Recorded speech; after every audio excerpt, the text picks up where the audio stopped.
D'accord. Son Excellence, Rafia Tanawilan. OK. Will, c'est bon. Je vois bien.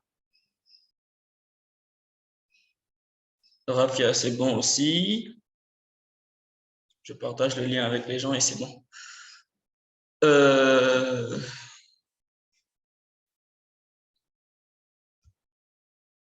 partage est bon, super.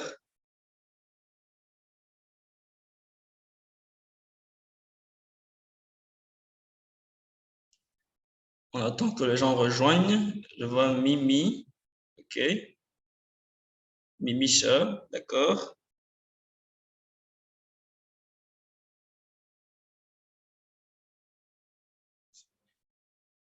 Je vois Nafissa Touha, la blogueuse. Je partage le lien sur Facebook aussi. Je vois Nassour qui vient d'arriver. C'est toujours un plaisir.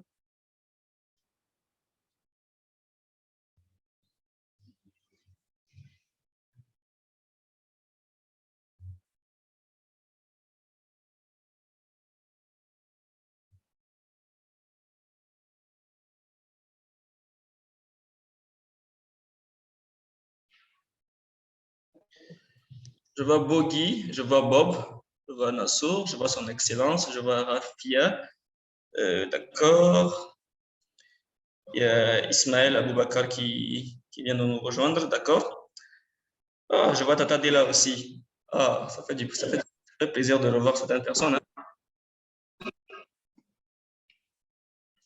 Euh, le temps de partager le lien sur Facebook.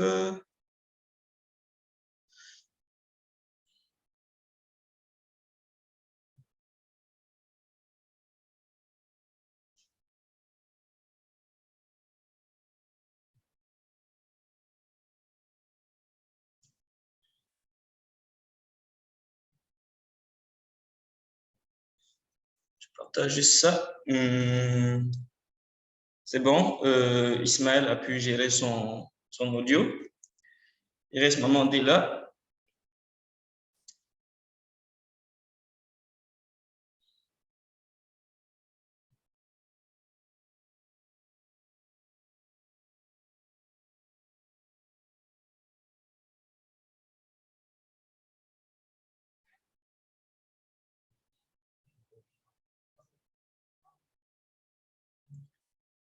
C'est bon, tout le monde est bon. Je vois Tata Dela aussi a pu gérer son avec le son. C'est parfait. C'est bon. Sur Facebook aussi, c'est bon. Je vais nous partager le lien. Je vois Clarisse, Bacho Clarisse qui vient d'arriver. Super. Les gens arrivent un peu, un peu.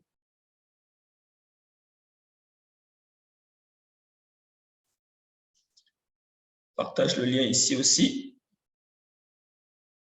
pour pouvoir en faire bénéficier beaucoup de personnes. C'est toujours un plaisir qu'il y ait il y a un grand nombre de personnes qui suivent ces masterclass. C'est toujours assez intéressant. Bob. Bob, ça va? J'espère que ça va très bien. Super. Est-ce que vous pouvez activer vos caméras pour qu'on vous voit? Ce serait bien si on peut voir tout le monde, comme à l'accoutumée. Activez un peu vos caméras pour qu'on puisse vous voir. C'est toujours un plaisir de voir les visages. Je vois Tana, je vois Jibo Jibo, Bogi, Rafia qui parle beaucoup. Je parie qu'il y a beaucoup de questions, comme toujours. S'il vous plaît, activez vos caméras pour qu'on voit tout le monde. Ce serait très bien si on peut voir les gens.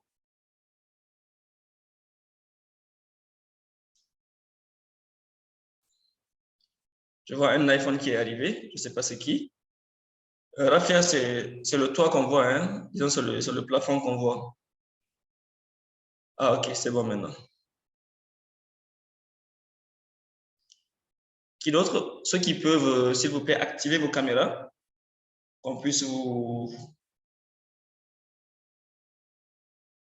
C'est bon. L'équipe aussi est en train de partager le lien. C'est parfait. C'est toujours super.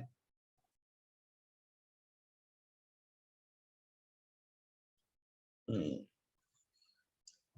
sais pas ce qui est le iPhone là qui vient d'arriver.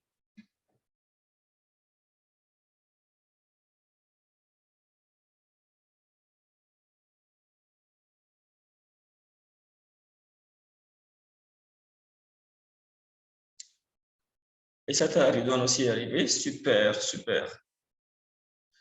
Il y a des gens, on est suivi depuis le Ghana aussi. C'est parfait.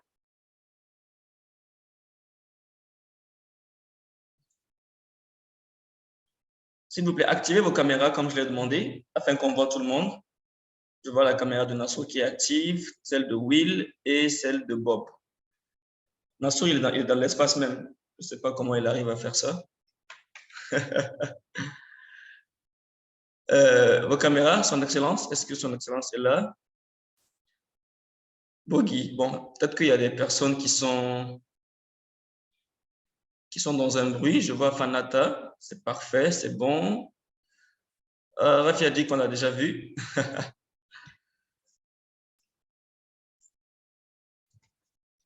Rafia, tu veux gâter ton marché ou quoi? Que ton futur mari est dans la masterclass. Ou bien, peut-être que ton futur mari est dans la masterclass. Pourquoi tu veux gâter ton marché? Ou bien Bogi. Voilà, Bogi, active ta caméra comme ça, il va te voir. Explique que c'est toi son futur mari. Je dis ça, je dis rien. Hein. Je ne suis pas responsable de ce que vous allez penser après. Ce serait bien, s'il vous plaît, si vous pouvez activer vos caméras pour qu'on vous voit. Ah, inbox, hein. Bon, en tout cas, moi, je ne suis pas dedans. Je sors de l'affaire. Je sors de l'affaire. Tu vois, dans Bogi, il y a un marché qui va nous sauver là. Il faut saisir l'opportunité.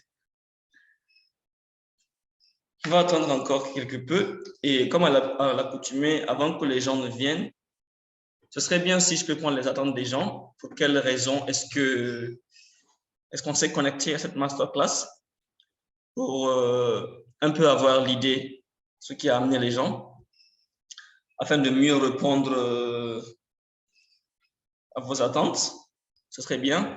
Donc, que ce soit à l'écrit ou bien directement, est-ce que quelqu'un a envie de partager un peu ses attentes? Ceux qui veulent parler directement n'ont qu'à lever la main, je donne la parole. Nassour dit que c'est par curiosité. Parfait. Autre attente? Autre attente s'il y en a. Raïlatou qui vient d'arriver. Je fais autre chose, Ahmed. Je ne peux pas tenir le téléphone en face. Ok, excellence. Il n'y a pas de souci, on te comprend. Est-ce qu'il y a quelqu'un? Est-ce qu'il y a des attentes particulières? Ce serait bien si vous pouvez les exprimer. Rafia veut parler. Oh, ça m'aurait étonné si elle n'avait pas demandé la parole. Vas-y, Rafia. Bonsoir à tous, j'espère que vous allez bien. Mais il faut qu'on te voit aussi. C'est pas juste comme ça. Aujourd'hui, là, que j'ai pas envie, j'ai pas envie. On te Oh voit. mon Dieu. Il faut qu'on te voit. C'est toujours bien de te voir. Active ta caméra. D'accord. Je vais l'activer. Voilà. Voilà, maintenant, vas-y, on t'écoute. D'accord. Déjà, moi, bon, aujourd'hui, je ne sais pas ceux qui ne voient pas. Et je me suis réveillée et bon, j'ai envie de rien faire en fait. Je ne sais pas trop pourquoi, mais je me dis que bon, ça va m'aider un peu. Je viens de voir ça. Bon, je me suis connectée, je me dis peut-être que ça va m'aider à me sentir mieux. Okay. Du coup, je suis là. Donc, tu es juste là. J'espère que ça va mieux. Donc, tu es juste oui, là. je suis là aujourd'hui. Ok, d'accord. Je suis là pour ce qui va aller, Inch'Allah. J'espère que ça ira. Ça marche. C'est bon? Oui, c'est bon. Elle va couper la caméra. Je le savais. C'est assez bizarre parce que d'habitude, Rafia a beaucoup d'attentes, mais aujourd'hui, elle est juste là pour être là. C'est assez bizarre.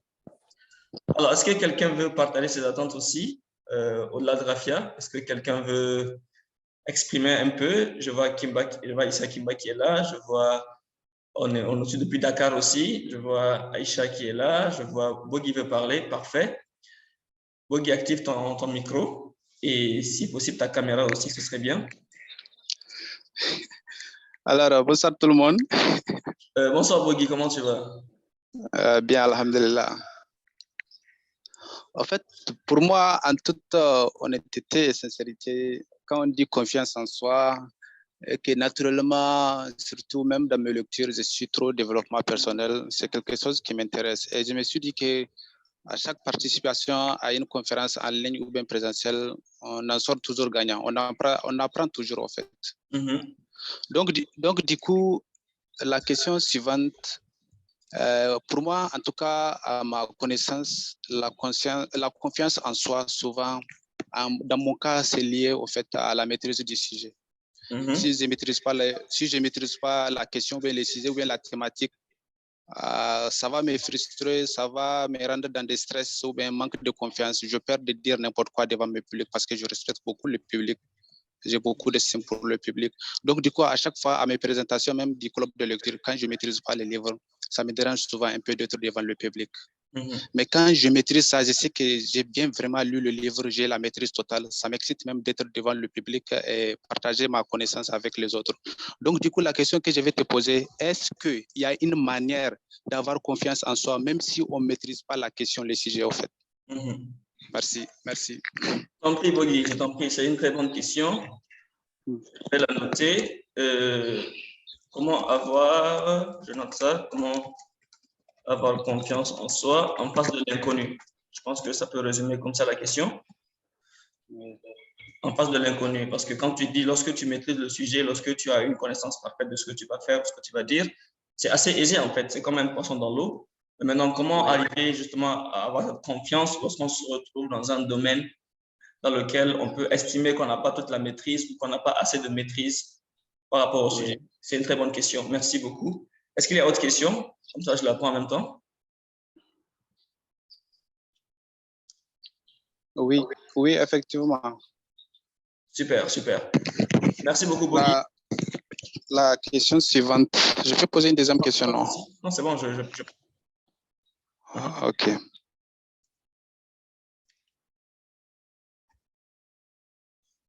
Oui, Bogi, je t'écoute.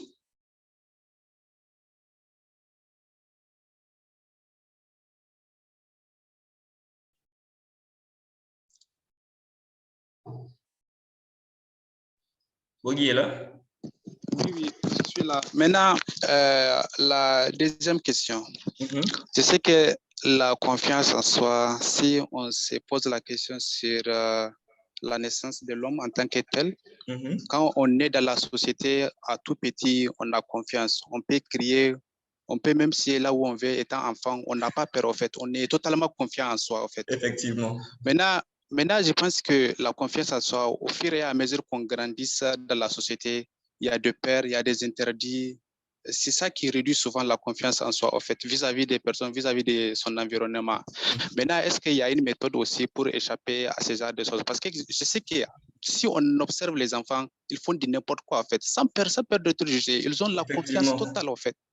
Mais à force de grandir, il y a des barrières, il y a des limites, on perd la confiance, quoi. Souvent, je dis même c'est la société, c'est la région, c'est un peu partout en fait qui réduit la confiance, notre confiance en soi. En fait. Maintenant, est-ce qu'il y a une solution pour échapper à certaines barrières en fait, sociales, religieuses, tout là, qui réduit la confiance souvent? C'est bon. C'est une très bonne question, elle est même assez pertinente. Et je suis content que tu l'aies posée. Et je note ça aussi avec plaisir, je vais y répondre. Parfait. Il y a une troisième question? Il y en a? On prend? Oh, il a coupé, super. OK, est-ce qu'il y a quelqu'un d'autre qui veut partager une attente particulière par rapport à cette masterclass? C'est toujours bien d'avoir les attentes avant de commencer, afin qu'on puisse répondre à ces attentes-là, afin que les gens puissent sentir qu'ils sont là pour une raison et que la raison est prise en compte et qu'ils obtiennent ce qu'ils ont voulu avoir. Est-ce qu'il y a d'autres attentes? Qui veut parler, qui lève la main, ou bien qui l'écrive dans le... Oh, ton micro, OK. Vas-y, Bogi. Maintenant, la troisième question, c'est par rapport à nos relations. Aujourd'hui, j'ai remarqué que beaucoup de relations de couple, beaucoup de mariages ne fonctionnent pas. Et on dit souvent aussi, pour qu'une relation puisse marcher, il faut la confiance entre les deux personnes. Maintenant, j'aimerais savoir, est-ce que, comme on dit, la confiance c'est comme de l'eau ou bien je ne sais pas si c'est versé, on ne peut pas la récupérer, quoi. Est-ce qu'il y a aussi souvent, parce que moi j'ai des difficultés à pardonner souvent, si je me suis fait avoir, s'il y a du mal à me réconcilier avec la personne. Oui, effectivement, même dans les affaires, en fait, je n'aime pas ça, quoi. Est-ce que maintenant il y a aussi une solution de regagner la confiance en la personne, quelqu'un qui t'a trahi ou bien qui t'a fait du n'importe quoi? Est-ce qu'il y a une solution aussi ou bien une pratique qu'on peut faire pour, au fait, même si on... Pour redonner confiance? Oui, oui, et qu'au fond de soi-même, on est en accord, en harmonie avec lui-même. Parce que souvent, on peut semblant de faire confiance à la personne, de lui pardonner, alors qu'au fond de nous-mêmes, ça nous dérange, au fait. Est-ce qu'il y a une solution aussi pour regagner la confiance de la personne? Ou bien, oui, pour avoir de nouveau confiance à la personne et que c'est vrai aussi, c'est sincère. Okay. Pas seulement dans la bouche, quoi, en fait. Effectivement, c'est parce que beaucoup de gens font ça. Oui. Dans le langage, ils ont confiance aux gens, mais dans le concret, c'est autre chose. Oui, effectivement. Super, super. Donc, je note ça. Merci beaucoup, Bogi. Alors, est-ce qu'il y a une autre attente? Est-ce qu'il y a une autre question à laquelle vous aimeriez que je réponde? Ce serait toujours intéressant de les avoir. Quelqu'un, Fanat, a levé la main. Allez-y, activez votre micro et parlez, s'il vous plaît. Et si possible, est-ce qu'on peut activer la caméra pour qu'on voit qui c'est? C'est toujours bon. Non. On parle. Je vais juste activer le micro. D'accord, il n'y a pas de souci. Vous allez bien, j'espère. Ah, je vais très bien. Je vais vraiment très bien. Et merci. Moi, j'aimerais rebondir sur la confiance en soi en matière de, par exemple, si quelqu'un a du poids ou bien quelqu'un n'a pas du poids, genre la personne est mince, du coup, la personne ne se sent pas bien dans sa peau ou bien la personne est un peu en poids, la personne ne se sent pas bien dans sa peau. La personne n'arrive pas à faire des activités c'est des activités qui peuvent aider la personne à réussir dans la vie, mais la personne se met toujours des limites à cause de sa manque de trucs là.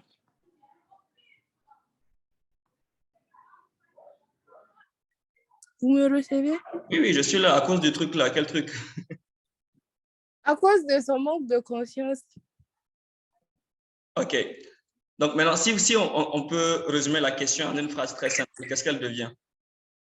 Parce que moi, j'aimerais savoir je veux l'écrire en fait. Non, moi, j'aimerais savoir comment avoir confiance en soi parce que, en général, même pas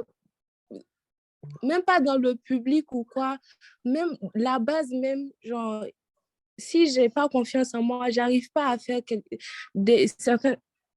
certains trucs qui peuvent faire en sorte que je réussisse dans la vie. Du coup, j'aimerais savoir comment développer la confiance en soi.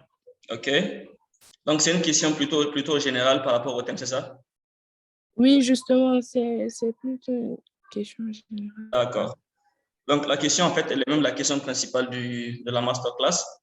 Et c'est toujours bien de la rappeler quand même. Merci beaucoup pour la question. Est-ce que vous avez une deuxième question, Fanata? Je vous en prie. Super, super. Merci beaucoup. Bogi avait encore levé la main. On va lui redonner la parole. C'est toujours bien d'écouter les gens parler et d'exprimer. Oui, merci bien. En fait, j'ai compris la question de notre sœur. C'est que moi, elle voulait savoir, je crois que c'est la complexité de certaines personnes. Tu as une grosse tête, tu as un gros nez, tu as un handicap physique et souvent c'est naturel, quoi. Tu te sens mal à l'aise, en fait. Tu te caches même, quoi, en fait. Tu ne veux pas paraître devant les personnes, ou bien tu fais des maquillages, tu fais de n'importe quoi pour juste plaire aux gens, en fait. C'est des gens qui manquent souvent la confiance en soi à cause de leur complexité ou bien de leur handicap, qui veulent toujours paraître, en fait, être belles ou bien que les gens les apprécient. Et ça, souvent, c'est vraiment déconseillé. Quand tu attends toujours des compliments des autres, quand tu complimentes, tu es belle, tu es ceci, franchement, tu vas souffrir, en fait. Tu vas souffrir. Maintenant, ce que je veux revenir aussi, je pense que pour être en paix, en harmonie avec soi-même, peu importe ton handicap, ton corps, ton physique, ton poids, n'importe quoi, il est nécessaire de se connaître, de se faire respecter, d'avoir conscience de ses atouts et de savoir dire non aussi. Parce que peu importe, nous tous, on a vraiment une touche qui nous différencie des autres. Mais si on n'arrive pas à les identifier, à les mettre en valeur, à le pratiquer, ça sera zéro. On va toujours vouloir désirer les autres. L'autre, il a un beau CV, il a des gros yeux, des trucs comme ça. Alors que nous-mêmes, on a des choses que vraiment, si on les travaille, qu'on peut impressionner beaucoup de personnes. Au lieu de s'asseoir, de se lamenter, de regarder les autres, en fait.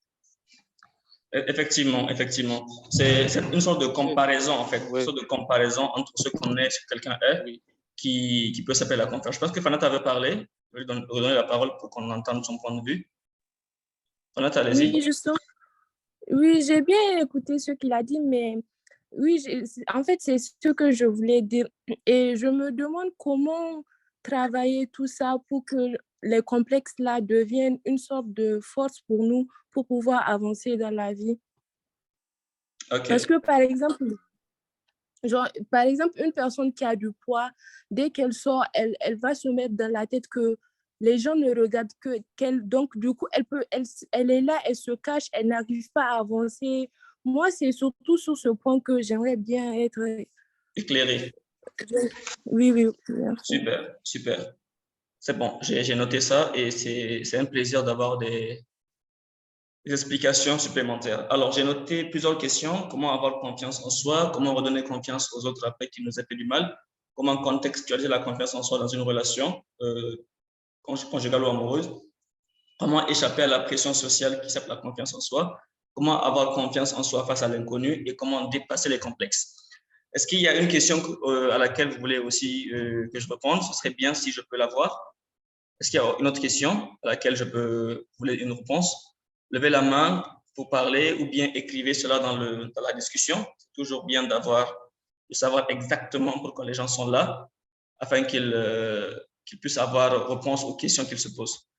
Est-ce qu'il y a une question particulière que vous voulez ajouter à cette liste de 6 questions? Oui, j'ai noté 6 questions.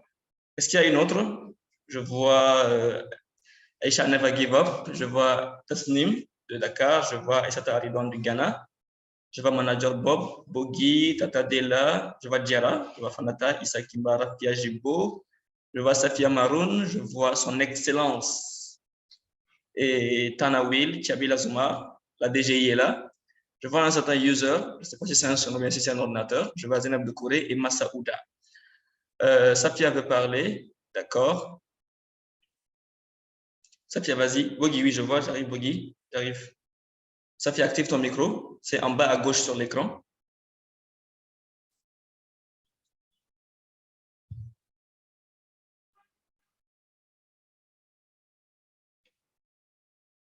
Safia est là? Est-ce que Safia est là?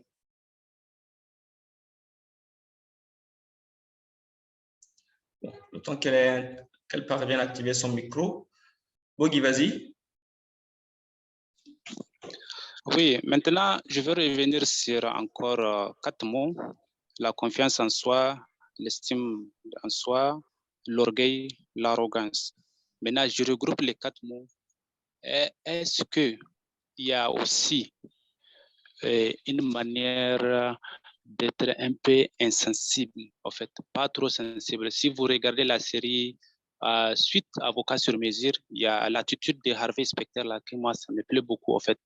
Même si c'est sa maman, son père, même si c'est sa maman, son père, et il n'a pas de complexe à dire les 4 vérités, en fait. Ou bien son petit protégé, Mike Ross, ou bien même sa femme, sa petite amie, il remet tout le monde à sa place, en fait. Il n'a pas ce complexe. C'est quelqu'un, même on le répond souvent, il est insensible, en fait. Il peut faire n'importe quoi. Et c'est vrai aussi, c'est bon pour un manager, un leader, d'être parfois insensible, en fait, de ne pas s'appuyer sur ses émotions pour prendre des décisions, en fait.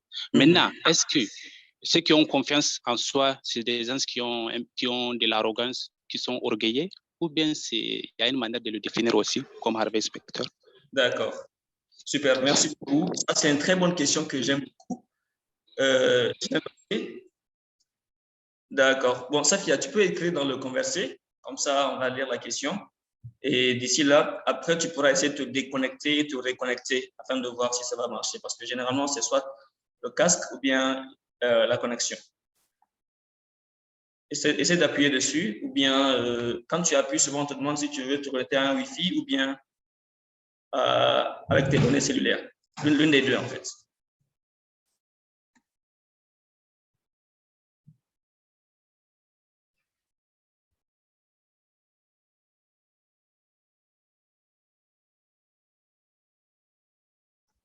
Ah ben là, je ne sais plus trop ce qui se passe. Tu peux nous laisser un message quand même, afin qu'on puisse avancer, si ça ne te dérange pas, s'il te plaît. Mais tout compte fait, ça arrive souvent, les gens ont du mal à activer leur audio. Tu peux réessayer, s'il te plaît.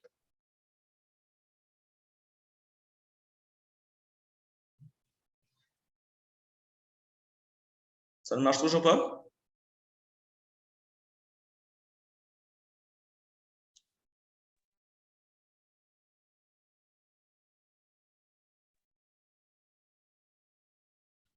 Ce que je vois sur mon écran, c'est que ça marche pendant un laps de temps et après ça coupe. Bon, on va avancer, on va avancer. On a déjà pris environ 15 minutes pour prendre les attentes. Est-ce que tu peux écrire la question dans le converser, s'il te plaît? Peut-être tu pourras trouver une solution d'ici après. Écris s'il te plaît la question pour qu'on puisse progresser. Je ne sais pas trop ce qui fait cela à ton niveau.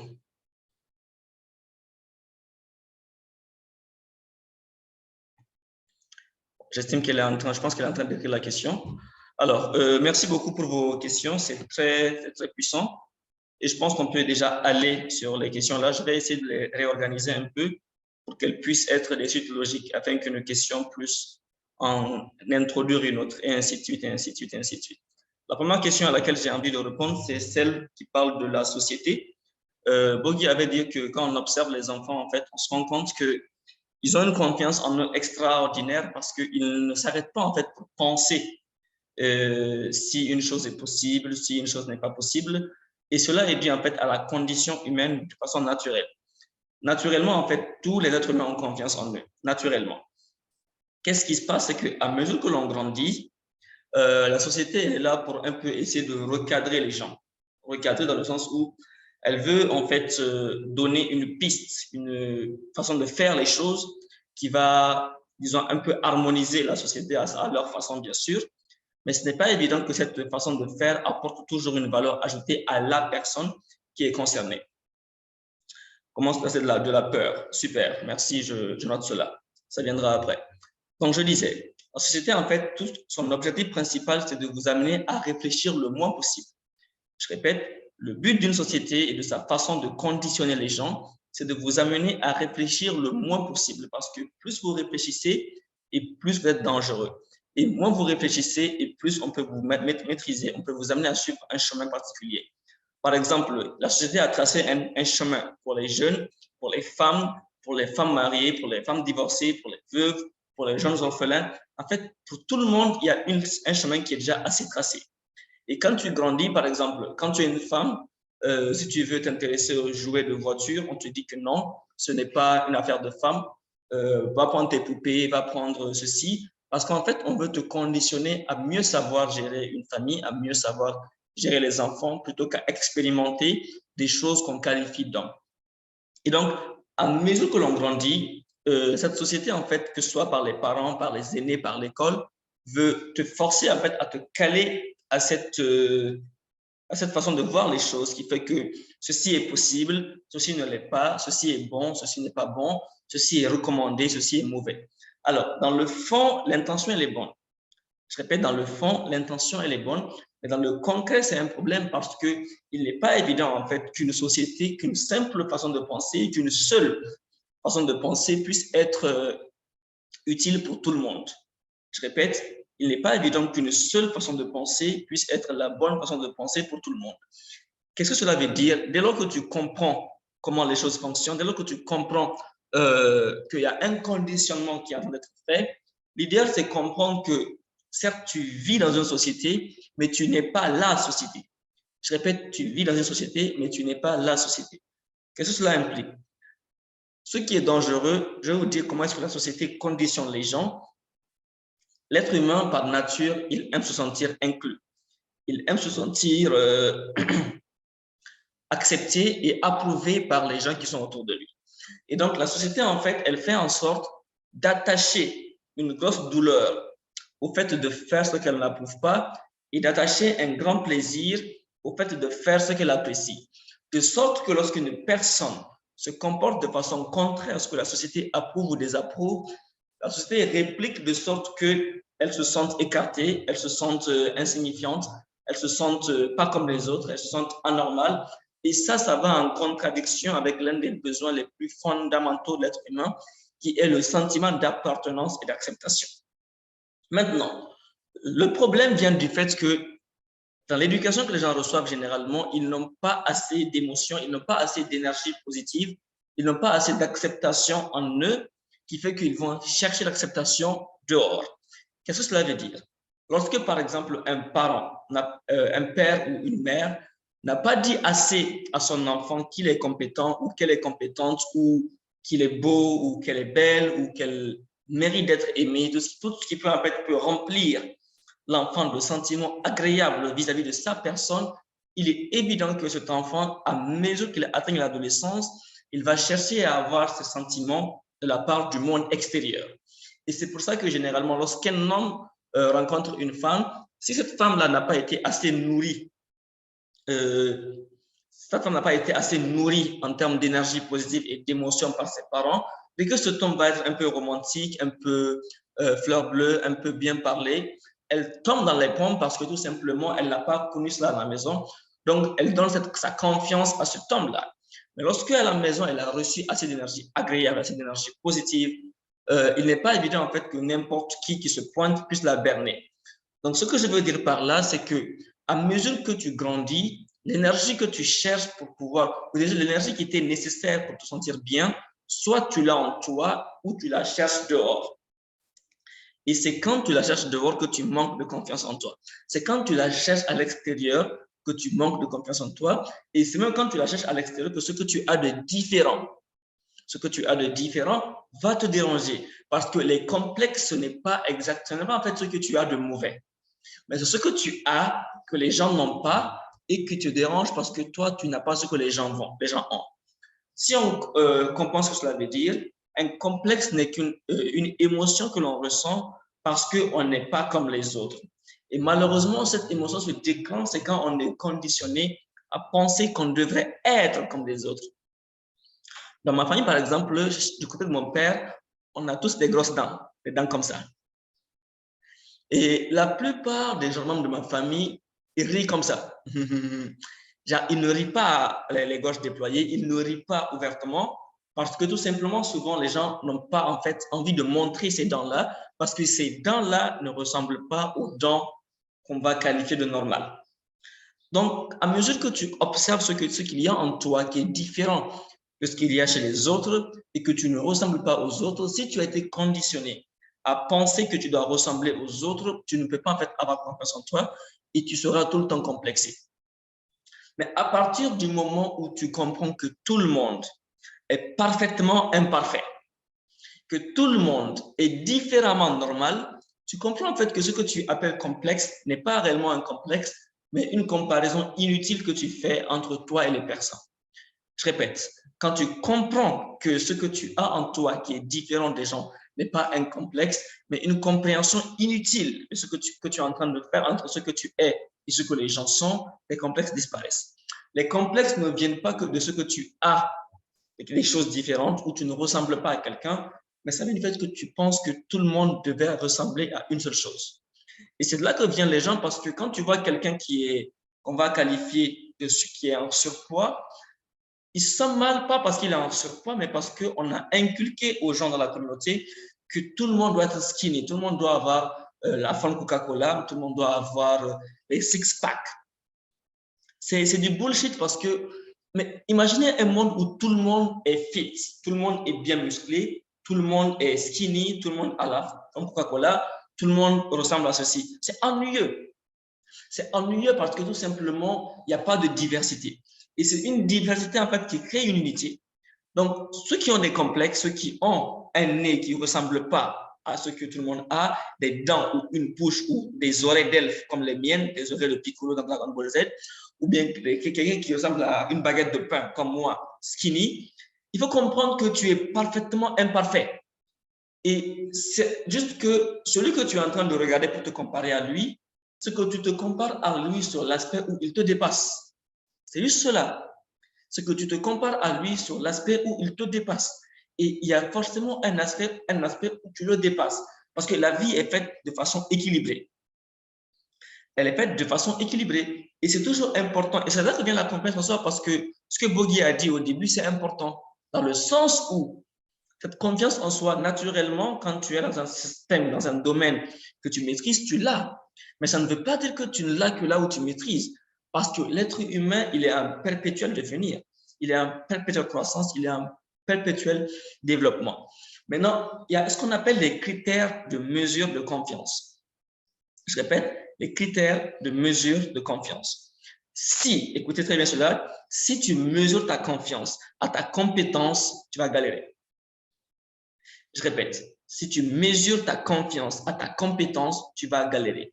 Mais si tu mesures ta confiance à la capacité que tu as d'apprendre n'importe quoi, tu auras confiance en toi devant l'inconnu et devant le connu. Parce que la confiance en soi devant l'inconnu, disons le manque de confiance en soi devant l'inconnu, ça vient du fait que tu n'as pas la compétence par rapport à la chose. Mais il faut comprendre une chose, même si tu n'as pas la compétence, tu as la capacité de développer et d'apprendre la compétence. Et cela fait en sorte que tu peux être devant un parfait inconnu ou une circonstance inconnue et rester zen parce qu'il y a un truc qu'on appelle les niveaux de conscience. J'en parle beaucoup dans les formations Master of Power, que tant que tu as un niveau de conscience donné, tu vas avoir accès à toutes les connaissances de ce niveau de conscience donné. Imaginez un peu les connaissances et les compétences du monde comme des échelles. Il y a des compétences de niveau 1, des compétences de niveau 2, des compétences de niveau 3, des compétences de niveau 4, et ainsi de suite. Et ce que tu cherches à faire, supposons que ce que tu dois faire, tu ne sais pas le faire et c'est une compétence de niveau 3 et tu as un niveau de conscience, disons, 2,7. Alors, quand tu as un niveau de conscience 2,7, tu peux facilement, subtilement avoir accès aux connaissances et aux compétences de niveau 3 parce que tout simplement, la vie est généreuse. J'aime toujours dire cela. Et on vit dans un monde assez généreux parce que personne n'est laissé à sa merci. Qu'est-ce que je veux dire par là? J'ai appris à faire un site web. Ou disons, j'ai appris à mettre à jour un site web de façon extraordinaire. Toutes les personnes qui sont allées sur mon site web ces dernières semaines, ces derniers jours, l'ont apprécié. Et je n'ai jamais fait de cours de développement, je n'ai jamais fait des cours d'infographie web ou peu importe ce que ça veut dire. J'ai simplement regardé Ibulele faire cela et j'avais confiance en une chose, il n'y a rien qui m'est impossible d'apprendre parce que j'ai 100 milliards de neurones. Et je ne peux pas comprendre que j'ai 100 milliards de neurones et qu'il y ait une chose qui m'est impossible à apprendre. Ça, je ne peux pas concevoir cela. 100 milliards de neurones, c'est plus d'environ 12 fois la population de la Terre, ici, pour tout le monde. Donc, quand j'ai cela, je ne peux pas en fait penser un seul instant qu'il y a une chose que je ne peux pas apprendre. Donc, je change le critère de mesure de ma confiance. Ma confiance en soi, elle n'est pas liée à ce que je sais faire, mais elle est liée à ma capacité à apprendre tout ce dont j'ai envie. Par exemple, récemment, j'ai accepté de faire une conférence au CCA. Bogi est là, et le livre sur lequel on devait présenter, je ne l'ai pas lu. Honnêtement, je ne l'ai pas lu. Je ne l'ai pas lu, mais quand elle m'a dit c'est sur un tel livre, j'ai dit il n'y a pas de souci. Parce qu'une chose est sûre, je n'ai pas à apprendre, je n'ai pas à lire le livre de fond en comble pour pouvoir en parler, mais je sais une chose, j'ai acquis un niveau de conscience. Et même si vous ne l'avez pas acquis, vous pouvez vous entraîner à l'acquérir. C'est un travail sur soi, c'est un process. Et comme j'ai acquis un niveau de conscience quelconque, j'ai confiance en moi pour pouvoir dire les bonnes choses au bon moment. L'une des choses, par exemple, qui font que les gens ont du mal à parler en public, c'est qu'ils veulent savoir tout ce qu'ils vont dire à l'avance. C'est peine perdue. Ils veulent savoir tout ce qu'ils vont dire à l'avance. C'est comme quelqu'un qui va dire, j'ai envie d'aller au grand marché, mais je ne bouge pas tant que je ne sais pas combien de pas je vais faire avant d'y arriver. C'est un peu bête. On est d'accord que c'est un peu bête. Personne ne se dit, bon, je vais aller à l'école ou je vais aller à tel endroit, mais je ne bouge pas tant que je ne sais pas combien de pas exactement je vais faire à l'avance.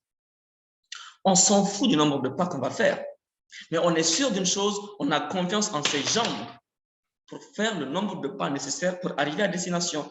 De la même façon, tant que tu dois parler en public et que tu veux savoir exactement quoi dire avant de commencer à parler, tu vas transpirer, tu vas faire la samba, tu vas bégayer, parce qu'il est impossible, je vous le dis, il est impossible de savoir exactement qu'est-ce que tu vas dire à l'avance, à moins que ce ne soit un discours et que tu l'aies écrit complètement, et généralement les discours écrits sont ennuyeux, tu ne peux pas savoir ce que tu vas dire.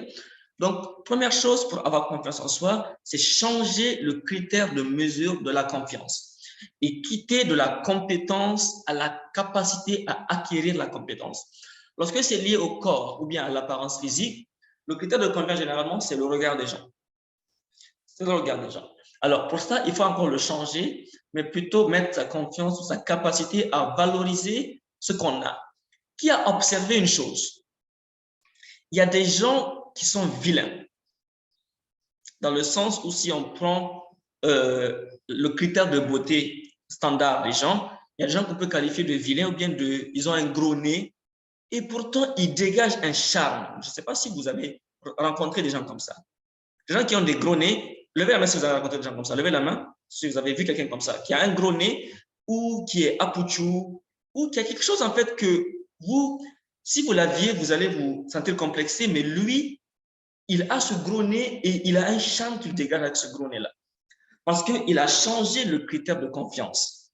Le critère de confiance n'est plus la forme du nez, mais l'énergie que le nez va dégager. L'énergie que ce nez va vibrer. L'énergie qu'il va vibrer par rapport à son nez-là. Donc, ceux qui ont des complexes, je vous invite à changer votre critère de mesure. Parce que les complexes, qu'est-ce qu'ils font? C'est la capacité que nous avons malheureusement à pouvoir être en accord avec nous si les gens sont en accord avec nous. C'est à pouvoir nous dire que comme les gens ne trouvent pas beau ce gros nez, je ne le trouverai pas beau. Et ça, malheureusement, c'est dû à ce que j'appelle la dépendance ou ce qu'on appelle la confirmation extérieure. C'est-à-dire, il me faut une confirmation extérieure pour que je puisse valider à l'intérieur ce que j'ai en face de moi ou ce que j'ai en moi. Je répète, il me faut une confirmation extérieure pour que je puisse valider ce que j'ai à l'intérieur. Et quand on est comme ça, on devient un sachet noir et on est à la merci des gens. Ce à quoi je vous invite, c'est comprendre la chose suivante. Ce que les gens pensent de moi est vrai si je le valide. Ce que les gens disent de moi est vrai si je le valide. Cela veut dire quoi? Ce qui est important n'est pas ce qu'on pense de moi, mais ce que je pense de ce qu'on pense de moi. Ce qui est important, ce n'est pas ce qu'on me dit ou ce qu'on dit de moi, mais c'est qu'est-ce que je dis de ce qu'on dit de moi. Je prends un exemple très simple. Si on me dit, Ahmed, tu es trop jeune. OK, qu'est-ce que Ahmed, lui, il dit de ça? Ahmed, il dit, c'est des foutaises. Donc, ça ne m'atteint pas. Mais quand on dit, Ahmed, tu es trop jeune pour faire des formations, et que Ahmed dise, ouais, c'est vrai, je suis vraiment jeune, là, ça m'affecte. Donc, c'est quand tu dis oui à ce qui est dit dehors que tu es affecté. Je vais vous inviter à un exercice très simple. Quand quelqu'un est en train de vous critiquer ou quand vous sentez que quelqu'un est en train de vous avancer un argument qui vous déplaît, soit vous le dites clairement. Est-ce que tu es en train d'essayer de me faire me sentir mal? Je vous donne cette astuce-là. Exemple, si vous avez peut-être, si vous êtes apouchou ou si vous avez un nez particulier ou bien une forme particulière, ou si vous avez, disons, une maladie, disons, peut-être, on va dire, héréditaire, et que quelqu'un vous parle de ça et que en temps normal, ça peut créer un complexe, dites-lui, est-ce que tu serais en train d'essayer de me faire sentir mal? Et généralement, il va dire, non, non, non, pas du tout. Dites-lui, pourtant tu essayes. Donc, en fait, il faut montrer aux gens que peu importe ce qu'ils vont dire, cela va vous affecter si vous confirmez cela. Et je vais expliquer une autre chose. Deuxième chose, vous devez comprendre une chose. Personne n'est venu au monde pour vous juger. Même si vous pensez que les gens sont là pour vous juger.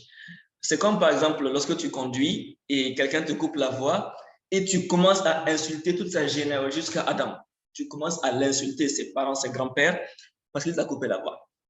il faut comprendre que personne ne se lève le matin pour se dire aujourd'hui, je vais aller circuler vers rond-point Liberté. Et à ce moment-là, Rafia sera dans sa voiture et je vais lui couper la voie. Personne ne s'est réveillé avec ce plan-là. Personne ne s'est réveillé avec le plan de dire aujourd'hui, je vais rencontrer Bogi et je vais le critiquer. Ou bien non, ce matin, je vais rencontrer Aïcha et je vais dire qu'elle est trop courte. Personne ne s'est réveillé avec un plan pour vous. Donc, ce que vous pensez que les gens n'aiment pas chez vous n'est que ce que vous n'aimez pas chez vous, mais que vous avez peur que les gens remarquent. Je répète, ce que vous pensez que les gens n'aiment pas chez vous, ou ce que vous voulez cacher aux gens, ou ce que vous avez honte de montrer aux gens, n'est pas ce que les gens n'aiment pas chez vous, mais c'est ce que vous n'aimez pas chez vous, mais que vous avez honte que les gens remarquent. Et quand on est dans une posture comme ça, qu'est-ce qu'il faut faire? Il faut se mettre dans une procédure, dans un processus de développement d'un amour des choses qu'on n'aime pas chez soi. Par exemple, je suis quelqu'un de skinny. Tous qui m'ont vu une fois savent que je ressemble à une baguette de pain. Mais j'apprécie beaucoup cela parce que ça me permet de faire ce que j'ai envie de faire. Comme je parle de ça, on va parler du corps en fait. Les gens pensent qu'il faut que ton corps soit parfait. Non. Il faut que ton corps te permette de faire ce que tu as à faire. Point. Tu peux peser 100 kilos. Si avec ces 5 kilos, tu peux marcher comme tu veux, tu peux parler comme tu veux, tu peux bouger comme tu veux, tu captes tes 100 kilos. J'ai vu un truc sur le Canal Plus une fois, des gens qui sont ce qu'on peut appeler apoutou et qui font des acrobaties. Quelqu'un qui tu vois, il est apoutou, il fait la roue, il saute comme il veut. Parce que son corps n'est pas un poids. Pour toute chose que vous avez, en fait, ce n'est pas est-ce que ça plaît ou est-ce que ça ne plaît pas à quelqu'un, mais est-ce que ça m'est utile ou ça ne m'est pas utile.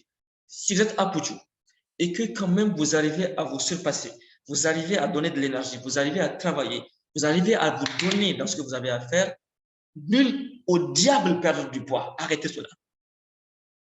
Mais si le fait d'être apoutou vous apporte des soucis de santé, vous apporte, disons, une fatigue récurrente, là, vous devez perdre du poids. Pas parce que être apoutou ne plaît pas à quelqu'un, mais parce que être apoutou est en train de vous limiter dans votre vie. De la même façon, il y a des gens qui ont un accent particulier ou bien qui ne sont pas bons dans une compétence. Alors, la compétence, est-ce qu'elle est indispensable ou est-ce qu'elle vous sert dans votre croissance personnelle, dans votre croissance professionnelle? Si elle vous sert, développez-la. Si elle ne vous sert pas, au diable la développer pour faire plaisir aux gens. Parce que très souvent, on cherche à faire des choses ou à obtenir des choses parce que ça va plaire à quelqu'un ou parce qu'on pense que ça va plaire à quelqu'un. Comme dans les relations, tu as envie de faire plaisir à ton partenaire, à ta copine ou à ton copain et tu penses à ce qui va lui faire plaisir. Et tu le fais et tu te rends compte qu'en fait, ils s'en foutaient carrément. Ça arrive souvent, levez la main si ça vous arrive une fois. Levez la main si ça vous arrive.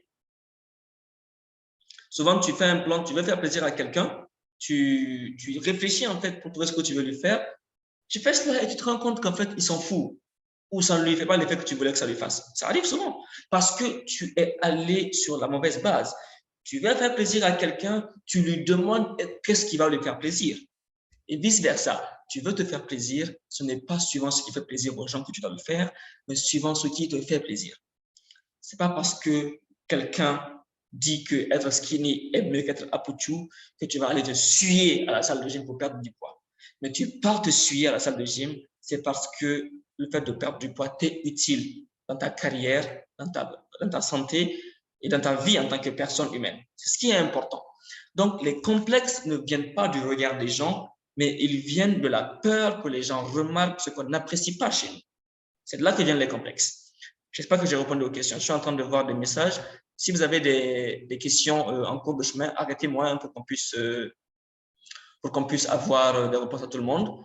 Je vois Bogi qui est en train de réagir beaucoup. J'apprécie beaucoup cela. Et je vais avancer. Donc, pour avoir confiance en soi, je vais donner une technique très simple pour avoir confiance en soi. La confiance en soi, en fait, elle vient d'une histoire qu'on se raconte. Si vous avez de quoi écrire, écrivez ce que je vais vous dire. On vit tous notre vie présente en la racontant comme une expérience du passé. Je répète, chaque être humain vit sa vie présente en la racontant comme une histoire du passé. Donc, c'est l'histoire que nous nous racontons au quotidien qui, en fait, détermine comment nous nous sentons. Ce n'est pas ce qui se passe qu'on décrit, ce n'est pas qui nous sommes que nous décrivons, mais ce qui nous pensons être. Donc, la première chose que j'ai envie de vous dire de faire lorsque vous avez une chose à faire, c'est de ne pas vous écouter.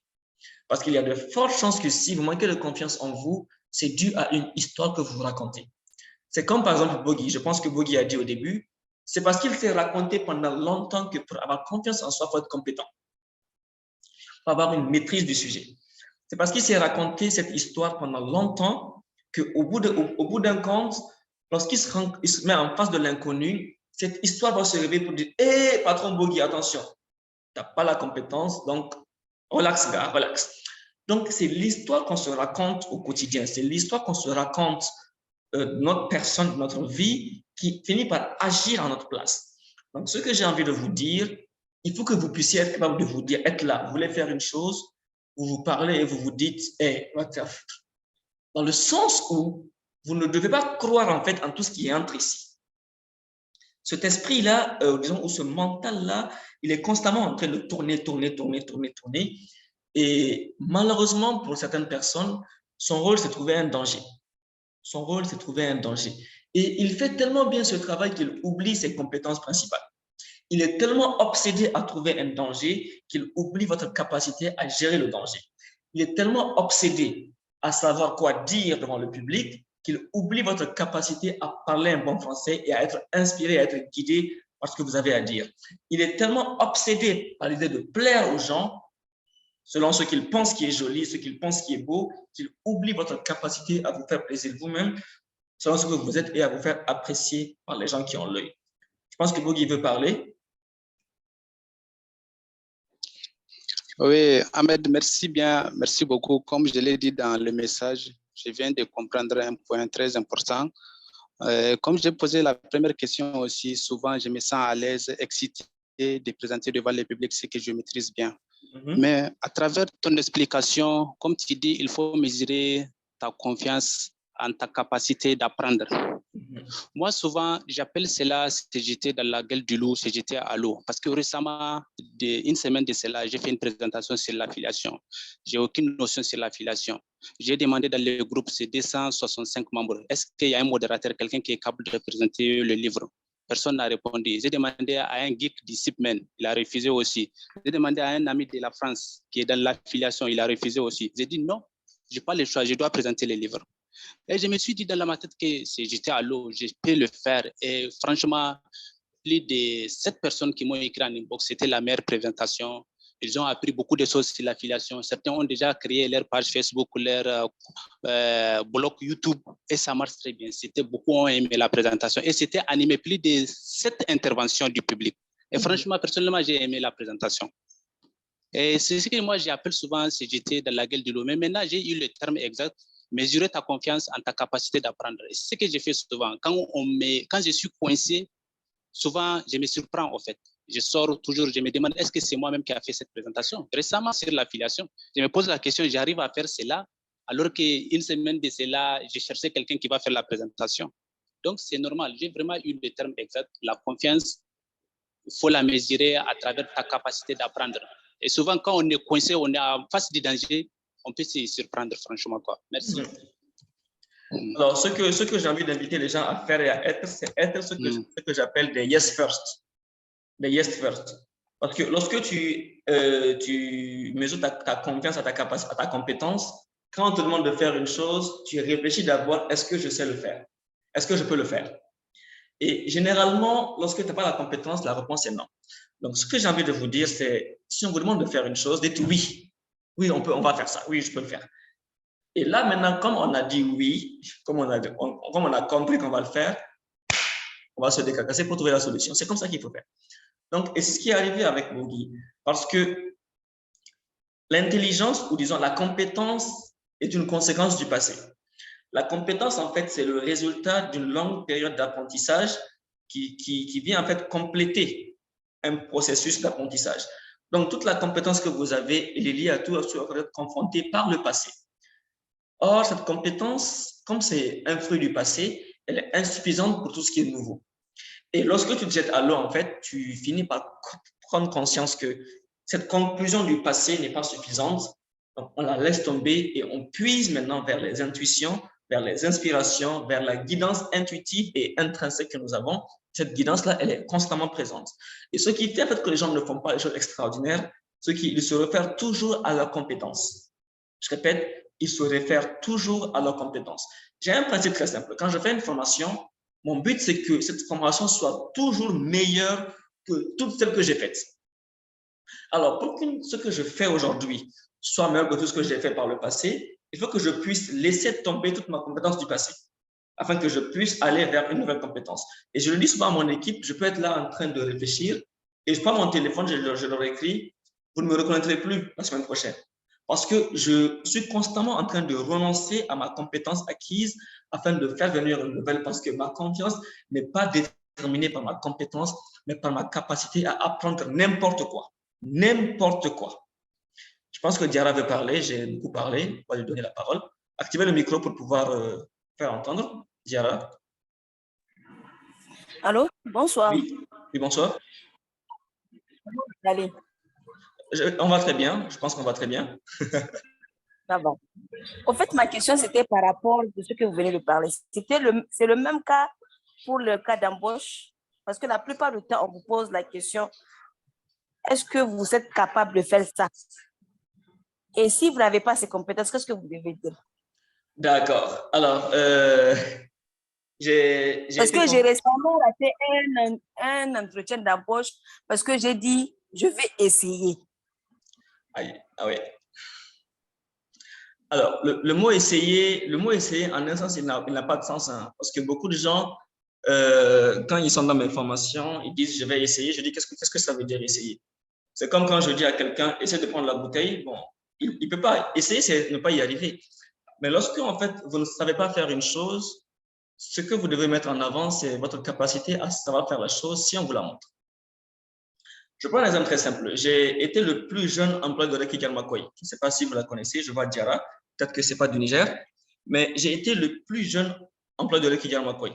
Et elle m'a prise alors que je n'avais aucun diplôme, alors que je n'avais aucune compétence vraiment technique qu'on peut vérifier, c'est-à-dire comptabilité zéro. En fait, je n'avais pas de compétences qu'on apprend à l'école. Donc, je n'avais aucun diplôme, je n'avais aucune compétence, je n'ai jamais travaillé ailleurs. Et je viens comme ça à 21 ans, moins de 21 ans, 20 ans et quelques mois.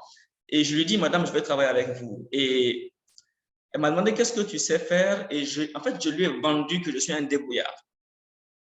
Qu'est-ce que cela veut dire en fait? Quand tu ne sais pas faire une chose, tu sais au moins faire une chose, tu sais chercher, tu sais trouver. Et il y a autre chose qui va intervenir, c'est plutôt comment vous le dites. Parce que si on vous demande, est-ce que vous savez, disons, gérer la comptabilité, je prends un exemple comme ça, et que vous dites, je ne sais pas, mais bon, je vais essayer. Ce n'est pas convaincant. Encore une fois, et il y a aussi des compétences qu'on n'improvise pas. Par exemple, la comptabilité, ça ne s'improvise pas. Donc, il se peut que ce qu'on vous ait demandé, ce sont des compétences qui ne s'improvisent pas. Et si c'est le cas, en fait, tout ce que vous avez à faire, c'est les apprendre et pouvoir faire fi de cela. Mais il y a beaucoup de compétences qui s'improvisent. Et à mesure que vous comprenez cela, en fait, l'avantage, c'est mettre en avant avec une forte énergie, pas de façon... Parce que quand vous parlez doucement, quand vous montrez que vous allez juste essayer, ce n'est pas convaincant. J'ai rencontré des gens, en fait, qui, quand on leur demande, est-ce que tu sais faire cela? Ils disent, je ne peux pas mentir, là, maintenant, je ne sais pas le faire. Mais donnez-moi 2 semaines ou donnez-moi tel délai. Ou bien, si je suis en face de quelqu'un qui sait le faire, j'apprends très vite. C'est-à-dire, c'est votre capacité à parler. La confiance en soi, elle n'est pas liée à ce que tu dis, mais à comment tu le dis. Elle n'est pas liée à ce que tu fais, mais à comment tu le fais. Donc, ce n'est pas forcément ce que tu vas dire qui va même impressionner, mais c'est comment tu vas le dire qui va montrer si réellement c'est convaincant. Beaucoup de gens, en fait, ils pensent qu'il suffit de dire qu'ils vont essayer pour qu'on pense qu'ils vont essayer. Mais c'est plutôt la façon dont tu dis que tu vas essayer, c'est cela qui va déterminer, en fait, réellement si tu es convaincant ou pas. Parce que lorsque tu es en face de quelqu'un, avant même que tu n'ouvres la bouche, subconsciemment, la personne, elle sait déjà qui tu es. Donc, tout ce que tu vas dire, en fait, comme mot, c'est soit ça va venir confirmer qui tu es ou infirmer qui tu es. Et lorsque tu as un entretien d'embauche, généralement, ce qu'on ne dit pas aux gens quand on les prépare à l'entretien, c'est que l'entretien se gagne dès le début. Tout ce qu'on va dire comme mot, comme question, c'est du bullshit. Ça ne sert pas à grand-chose.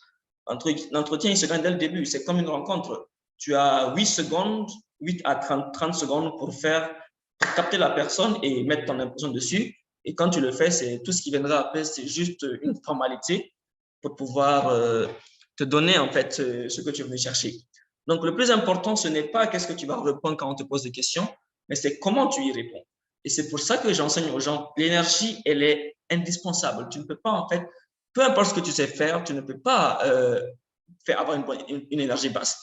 L'exemple que je donne souvent, c'est, tu peux avoir un niveau de compétence 10, mais quand tu as une énergie de 2 sur 10, ben, ta compétence, elle ne dépassera jamais un 2 sur 10 parce que l'énergie est l'emballage. L'énergie est l'emballage de qui tu es, de ce que tu dis, ce que tu fais.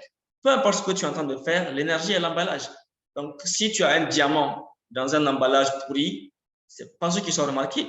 Mais tu peux avoir de la pourriture si c'est dans un bocal en argent, c'est attirant. Donc, ce que j'invite les gens de faire, c'est non seulement développer cet aspect compétent parce que c'est important dans son travail, mais c'est aussi développer cet aspect énergétique parce qu'il est indispensable. Et cette énergie, en fait, qui fait la différence. Je prends un exemple très simple. Qui, une fois, a été arnaqué au marché? Levez la main. Qui, une fois, a été arnaqué au marché? Levez la main. Qui, une fois, exemple, on te vend un téléphone, on te vend qu'il est performant, qu'il est ceci, qu'il est cela.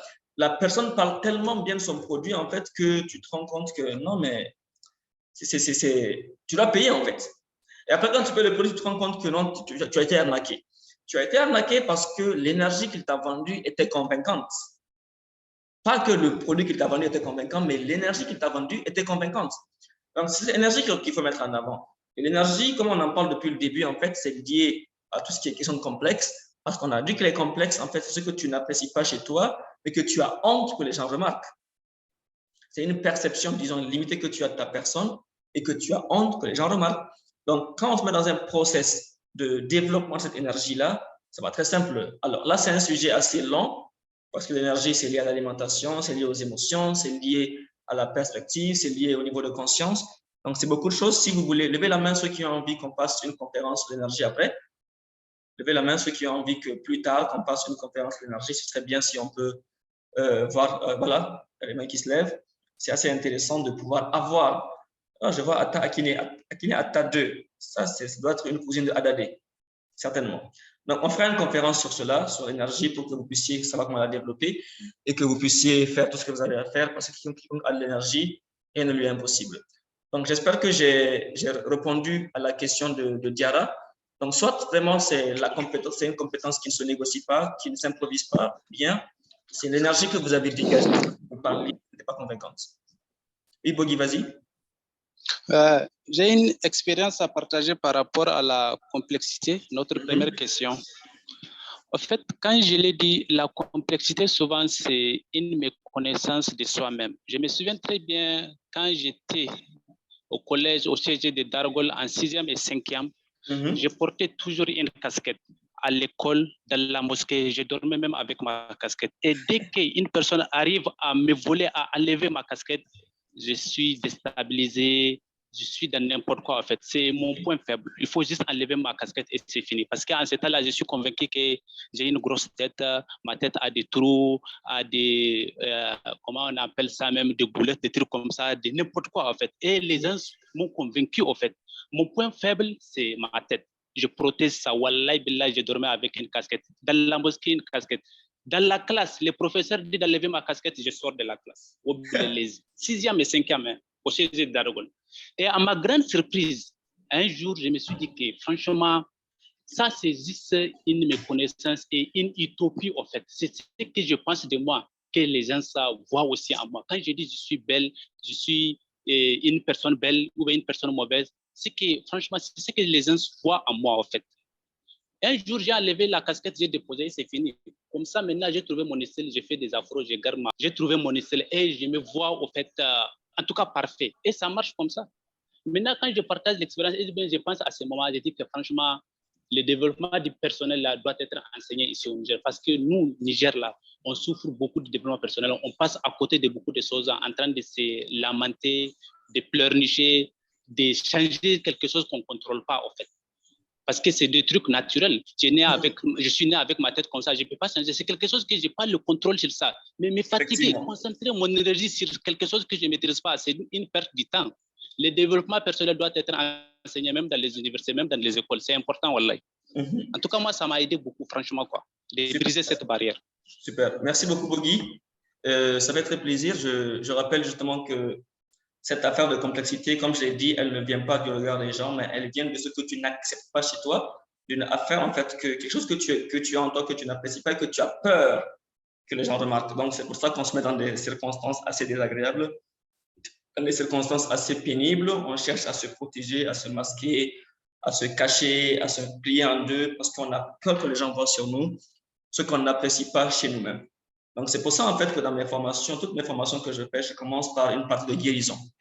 Et la guérison, c'est de là que me viennent plusieurs surnoms, Merlin, l'enchanteur, le sorcier, le magicien, parce que cette perception qu'on a de soi qui est, disons, entre griffes erronée, on peut la traîner pendant 10 ans, pendant 5 ans, 10 ans, 15 ans, 20 ans même, ou même plus que ça. Il y en a une qui m'a dit qu'elle a l'impression que c'est aujourd'hui qu'elle est venue au monde après la formation. Il y en a qui disent qu'ils se sont mentis depuis pendant 10 ans. Donc, c'est toujours bien, en fait, d'arriver à cette guérison-là. Cette guérison, elle est assez profonde. Une masterclass n'est pas assez suffisante pour en parler, surtout qu'on parle de confiance en soi, mais ceux qui ont des complexes, ceux qui ont envie de guérir, ceux qui ont envie d'aller au-delà d'une perception erronée, je les invite à participer à Master of Power. C'est le plus puissant programme du pays. Déjà plus de 600 personnes y ont participé et jusqu'à présent, il n'y a aucune personne qui a participé qui n'a pas apprécié et qui n'a pas changé. Donc, je vous mets le lien pour ceux qui peuvent faire un tour là-dessus, pour pouvoir aller pour voir ce que c'est. Je vois deux mains qui se lèvent. Il y avait Idriss qui a levé la main en premier. Bientôt, tu m'excuses, je lui donne la parole d'abord et après, tu peux parler aussi. Idriss, activez un peu votre micro, s'il vous plaît. Oui, c'est bon maintenant? Oui, tonton, c'est bon. C'est bon, merci beaucoup, Ahmed. Ahmed, merci en tout cas. Voilà. C'est toujours un plaisir de t'entendre depuis le Cameroun. Comment va le Cameroun? Oui, c'est vrai que je travaille au Cameroun, mais là, actuellement, je suis à Accra depuis hier soir à un atelier régional. Okay. Oui, mais je retourne à Yaoundé le vendredi prochain. Ça marche. Mais je pense que, comme l'a dit l'intervenant de tout à l'heure, et vraiment, dans notre pays, on a besoin de développement personnel. Et je crois que là, Ahmed, tu es en train de faire de très bonnes choses, moi, que j'apprécie. Je te suis sur Facebook, je vois les partages que tu fais sur WhatsApp. Je crois qu'il faut continuer. Et moi, en tout cas, ce que j'ai compris, c'est qu'au Niger, on a un problème de confiance en soi. Ça, c'est évident, tu vois, parce qu'on est dans un système, en tout cas, je ne sais pas, social, culturel, avec une crise de l'institution familiale qui fait que les jeunes au Niger ont perdu l'estime de soi et la confiance en soi. Et pourtant, on a tellement d'intelligence dans notre pays, on a tellement du potentiel, on a tellement de richesses humaines et qu'on n'arrive pas à faire travailler ensemble pour certains résultats. Parce que simplement, il y a cette confiance en soi qui manque. Et je pense qu'il faut continuer dans ce sens-là sur le sujet du développement personnel. Notre jeunesse en a besoin et vraiment, je t'encourage à continuer. Et bonne chance. Merci beaucoup, tonton. Ça fait très plaisir. Vous êtes là depuis le début, ça fait depuis 2020. Je me rappelle en une de mes formations. C'est toujours un plaisir de vous écouter. Peu importe de quel pays vous nous suivez, c'est toujours bien. Et j'apprécie beaucoup cela. Je vais donner la parole à Bintou. Elle avait levé la main pour partager, je pense, une expérience. Ouais. Bonsoir à tous. Bonsoir Bintou. Je viens d'arriver, je sais que j'ai raté beaucoup de choses, mais bon. Je vais aider beaucoup de personnes et puis surtout les parents. Donc, il y a de cela 2 ans, j'ai découvert que j'étais un cadavre ambulant. Je ne vivais pas, parce que je vivais sous le contrôle des parents. Donc, quand j'étais petite, j'ai grandi avec mes 2 parents. Donc, les 90% de mon éducation vient de ma mère. Parce que mon papa, il part au travail le soir, il retourne, mais quand même, il accomplissait toutes ses responsabilités. Mais c'est ma mère vraiment qui est là, qui dicte en fait. Donc, j'étais comme si dans une cage, dans une prison, si on peut le dire, parce qu'il est vraiment strict et aussi elle est exigeante. Donc, c'est elle qui contrôlait tout, mes décisions, ma façon de faire, mon comportement, mes choix, mes amis. Et y compris quand je sors à l'extérieur, c'est elle qui me dit quoi faire, quoi ne pas faire. Donc, ce qui m'a vraiment permis d'intégrer ses croyances et ses pensées qu'elle me transmettrait. Donc, quand je pars à l'école, par exemple, je fais tout pour me rappeler de ce qu'elle m'avait dit. Reste comme ça, ne sois pas ainsi, ne dis pas ceci, ne dis pas cela. Donc, même si je discute avec mes camarades, par exemple, dans un groupe, je fais en sorte de contrôler ce que je vais dire. Elle m'a fait compris qu'une femme ne doit pas parler ou trop parler. Donc, du coup, je ne communique pas vraiment avec mes amis. Et même si parfois, toujours n'est pas dimanche, parfois quand je me dis qu'aujourd'hui, je vais donner mon avis sur un sujet bien donné, quand je commence à parler, quand je parle, soit mes camarades, elles sont impressionnées par ce que je dis, ou bien parfois, elles zappent complètement ce que je viens de dire. Donc, quand elles font ça, cela vient vraiment donner raison à ce qu'elle m'avait dit à la maison, n'est-ce pas? Donc, tu ne dois pas parler trop. Quand tu parles trop, ça fait ceci, ça fait cela. Même à la maison, quand j'essaie de m'exprimer sur quelque chose, quand on discute, elle me dit, Kai, c'est quoi cette idée-là? Mais est-ce que tu es normal? Pourquoi tu dis ça? Donc, elle fait en sorte, parfois, je me sens vraiment rabaissée, je me sens de voir que ma mère ne m'aide pas à développer ma confiance en soi. Donc, ce qui fait que chaque jour, ma confiance en soi, ça régresse, ça régresse. Donc, au feeling, au cursus, je suis devenue majeure responsable, n'est-ce pas? Donc, quand je suis entrée dans le monde du développement personnel, dans le monde des livres, c'est là que j'ai compris que je ne vivais pas. J'étais tout simplement un cadavre. Genre, je vivais tout simplement pour ma mère. Ce qu'elle dit, je fais. Ce que je ne dois pas faire, ce que je dois... Genre, elle contrôlait tous les aspects de ma vie. Et moi aussi, j'acceptais tout ce qu'elle me disait.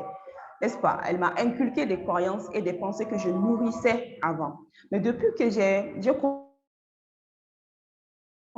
pris une décision d'être moi-même, de savoir qui je suis, d'avoir une clarté vraiment de ce que je veux par rapport à moi-même, par rapport au monde, par rapport à ma vie. Donc, j'ai aussi eu la chance aussi de me connaître, de savoir qui je suis, quels sont mes talents, quelles sont mes forces, quelles sont mes compétences. N'est-ce pas? Je prends assez de temps pour travailler sur moi-même. Et de nos jours aussi, on voit beaucoup de jeunes vraiment qui ne prennent pas assez de temps. Combien de temps est-ce que vous prenez pour préparer un mariage? N'est-ce pas? Vous prenez beaucoup de temps, je suppose. Mais combien de temps, posez-vous la question le plus souvent, combien de temps est-ce que vous prenez pour travailler sur vous-même? Parce que c'est important de travailler sur soi-même, de se connaître ses talents, ses compétences, ses capacités, être pleinement soi. Donc, c'est depuis que j'ai découvert cet aspect-là que j'ai rompu vraiment à ce qu'elle m'a inculqué, bon, une partie de l'éducation qu'elle m'a donnée. Voilà, c'est comme si j'ai trié, dans l'éducation qu'elle m'a donnée, c'est comme si j'ai trié ce qui me convenait. Voilà, et je travaille avec. C'est pour dire en fait que les parents vraiment ont une influence capitale sur la confiance des enfants. Et que si les parents ne sont pas sensibilisés, vraiment, il y a beaucoup d'enfants.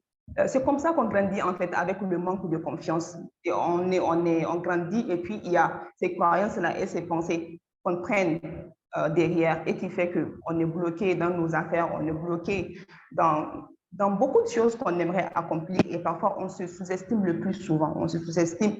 On catégorise des personnes dans la société qui sont capables de faire telle chose. Genre, on se dit qu'on n'est pas capable de faire telle chose ou telle chose parce qu'à la maison, on nous a dit que voilà, qu'on n'en est pas capable. C'est pour souligner ce point-là que vraiment les parents sont vraiment responsables et voilà, il faut faire attention à cela. Effectivement, c'est très intéressant que bien tu as dit parce que ça donne une réponse assez claire de la question que Bouri avait posée, c'est comment en fait aller au-delà et échapper plutôt à la pression sociale qui peuvent saper la confiance en soi. Et ce qu'il faut comprendre, je vais vous écrire une question que la plupart des gens basent leur vie dessus. La question c'est qui est-ce que, je vous écris la question directement, qui est-ce que je dois être et qu'est-ce que je dois faire pour être une bonne personne aux yeux de mes parents? La plupart des gens, en fait, basent leur vie sur la réponse qu'ils donnent à cette question-là. Et le danger, c'est que, comme Bintou l'a dit, et chacun de nos parents est comme ça, nous n'avons pas, genre les parents aussi sont imparfaits. Donc, dans l'éducation qu'ils vont donner, il y a une part de bon et il y a une part de mauvais. Et c'est comme ça. Donc, la personne intelligente, c'est celle qui, arrivée à un niveau donné, elle choisit de faire un tri entre tout ce que le parent a dit et de prendre uniquement l'aspect qui l'arrange et l'aspect qui ne l'arrange pas. Si Bintou, tu permets, je vais dire un truc sur toi que les gens peut-être ne savent pas. Au début, Bintou avait du mal à parler en public, ou bien même à partager ce qu'elle ressent, ou bien à parler pendant une longue durée. Et lorsque j'ai observé ça, je lui ai dit, qu'est-ce que tes parents t'ont dit sur le fait qu'une femme, disons sur la communication d'une femme? Elle m'a dit en fait qu'on lui a toujours appris qu'une femme ne doit pas trop parler.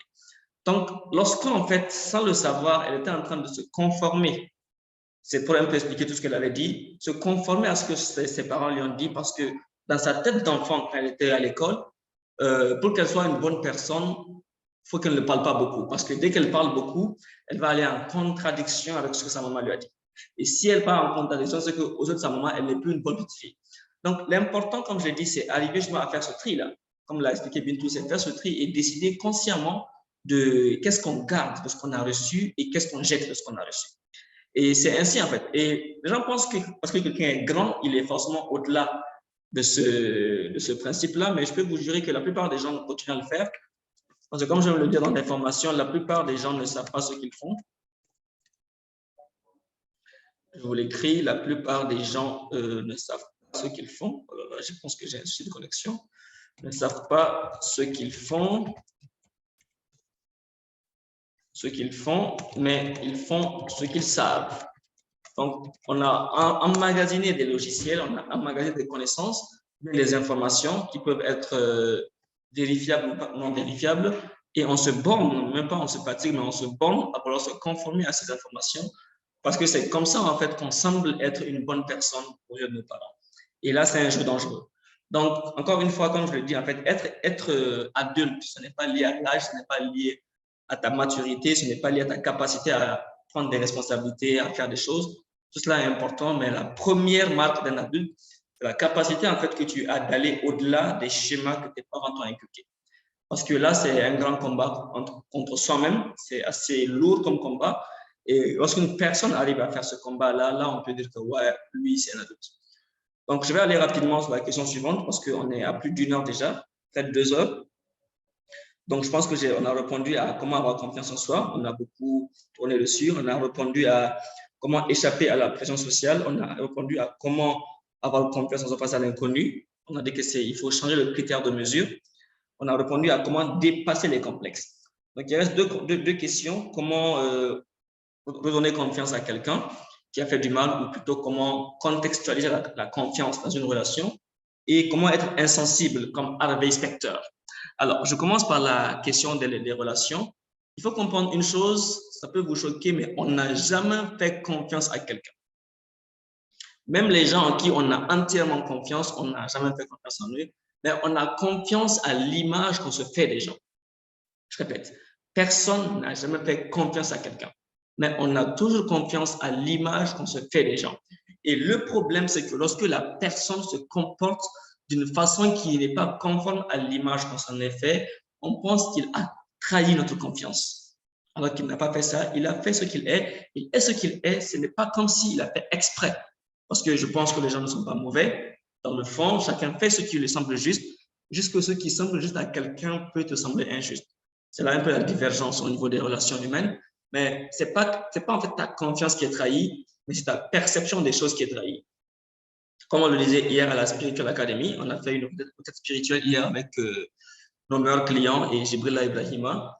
Et on disait en fait aux participants, ceux qui étaient là, que les attentes, elles sont faites pour être brisées. Parce que lorsque tu as une perception de quelqu'un, tu as tendance en fait à vouloir qu'elle se comporte de façon fidèle à ton image que tu t'en es fait. Alors que généralement et très souvent, cette image, elle est erronée de la réalité. Donc, on appelle ça, ou disons dans mes formations, j'appelle ça l'endettement. Lorsque, par exemple, je rencontre Bogi, on commence à discuter, on est apparemment on s'entend bien, j'aime bien dire apparemment on s'entend bien, et je me fais une image du mec super cool, parce que comme on s'entend bien, forcément il est cool. Donc je me fais une image et je me fais des préjugés. Et après, lorsque son comportement ne cale pas avec l'image que j'ai de lui, je pense qu'il m'a trahi ou bien qu'il a trahi la confiance ou des choses comme ça.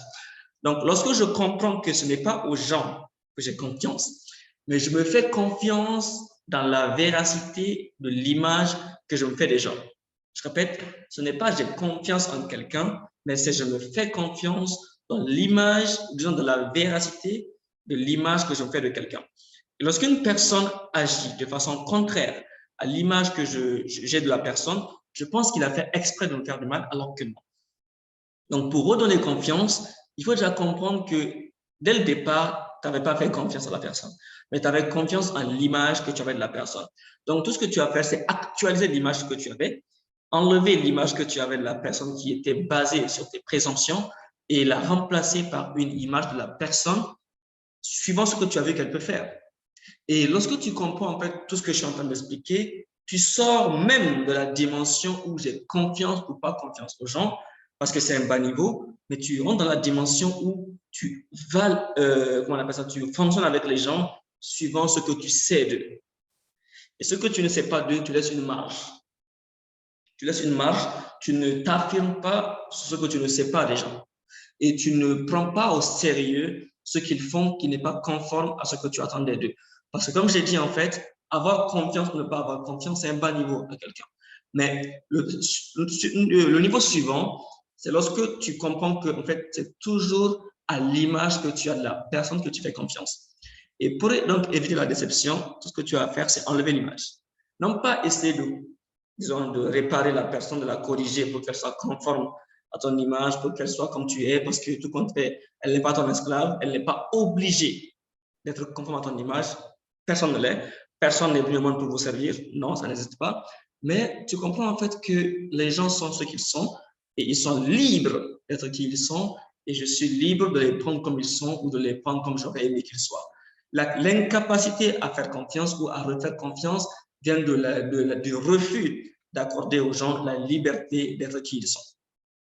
Je répète, l'incapacité à faire confiance ou à refaire confiance vient de l'incapacité ou du refus plutôt, le refus en fait de donner la liberté aux gens d'être ce qu'ils sont et de faire ce qu'ils savent faire. Et lorsque tu comprends cela, comme j'ai dit, tu es dans une nouvelle dimension. Et dans cette nouvelle dimension, ce qui est particulier, c'est qu'à partir du moment où tu laisses aux gens la liberté d'être qui ils sont, bizarrement, ils ne te trahissent plus. Parce qu'une fois, souvent, je parlais avec quelqu'un, je parlais avec beaucoup de personnes, et ils m'ont dit que les gens sont mauvais. Et chaque fois qu'on dit que les gens sont mauvais, dans ma tête, en fait, je cherche de quoi ils parlent. Parce que je cherche des références dans ma tête à quel point que quelqu'un a été mauvais envers moi et je ne trouve pas. Ça ne veut pas dire que je suis protégé d'une énergie quelconque, mais c'est que j'ai laissé la liberté aux gens d'être qui ils sont, de faire ce qu'ils savent faire. Et comme j'ai laissé cette liberté-là, personne ne peut être mauvais envers moi. Ce n'est pas dire que je suis un saint, ce n'est pas dire que j'ai une énergie, un champ magnétique comme Broly ou comme Son Goku qui me protège, même si dans ces dessins animés, on explique ça mieux. Dommage pour les gens qui pensent que c'est pour les enfants. Mais quand tu changes de dimension, ta réalité va changer. Ça, je pense que c'est tellement puissant que je vais vous l'écrire. Quand tu changes, je vous l'écris, quand tu changes de dimension, la réalité va changer. C'est une vérité universelle, intemporelle. Elle était vraie il y a 1 million d'années, elle sera vraie dans 1 million d'années. Donc, toutes les difficultés que vous avez, c'est dû à la dimension où vous vivez.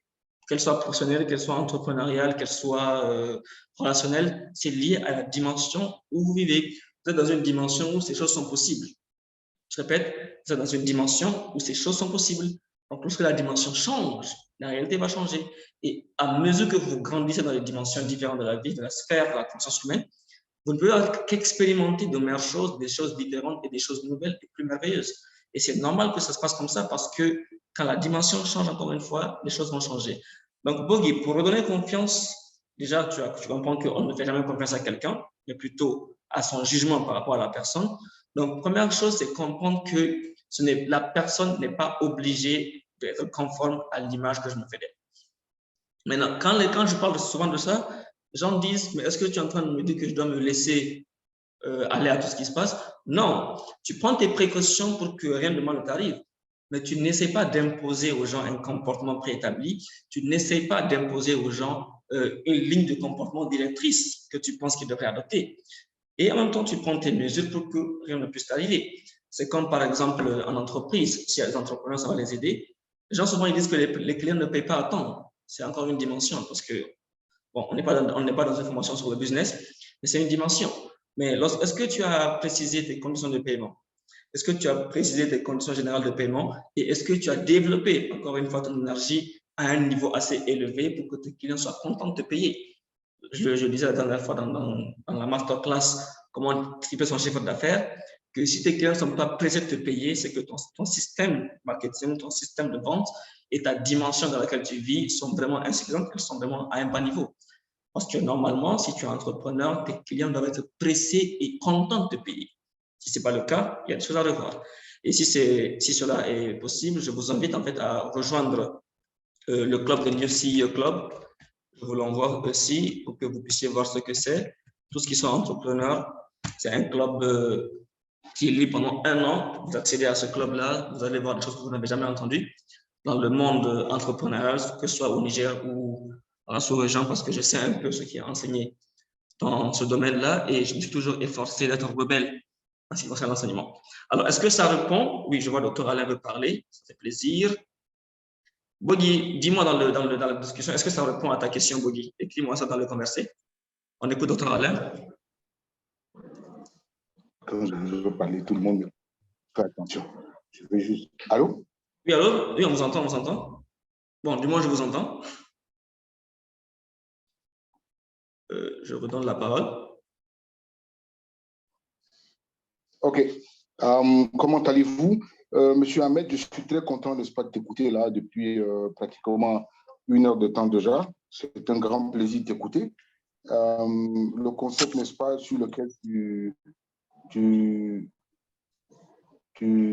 débats ce soir est un concept qui est très porteur, n'est-ce pas, pour un pays comme le Niger, où beaucoup de jeunes, ma foi, c'est pour juste revenir sur une de tes interventions qui a attiré mon attention sur le fait que sur ce même débat de confiance en soi, tu nous as dit de manière simple que la connaissance en soi était dominante sur la confiance en soi. Peut-être que j'avais mal perçu ça, mais je veux juste, n'est-ce pas, partager avec toi que la connaissance en soi est le socle, le dénominateur, n'est-ce pas, de base de la confiance en soi. Et deuxièmement, si je veux, par exemple, me fier au livre de Michel Lacroix sur le développement personnel, où il a dit ce n'est pas un schéma de thérapie, et ce n'est pas un schéma, n'est-ce pas, qui permet qu'un être humain se repose sur l'exactitude ou la compétence liée au certificat ou un diplôme obtenu qui fait avoir la confiance en soi, mais c'est la facilité, n'est-ce pas, à chaque individu de pouvoir faire ses propres choix. Je suis très d'accord avec toi, je te rejoins là-dessus, mais je voudrais quand même que tu essayes dans cette ouverture-là de repréciser. Hein, c'est une proposition que je fais parce que ceux qui sont connectés, n'est-ce pas, à la conférence écoutent ce que je dis. C'est que je souhaiterais quand même que tu essayes, n'est-ce pas, de me redonner précision. Hein, parce que moi, je pense que le fait que tu dises que tu as été recruté par Reiki sans diplôme, sans expérience, et que tu as juste bénéficié de la confiance qu'elle t'a donnée, pour moi, je ne suis pas très d'accord là-dessus.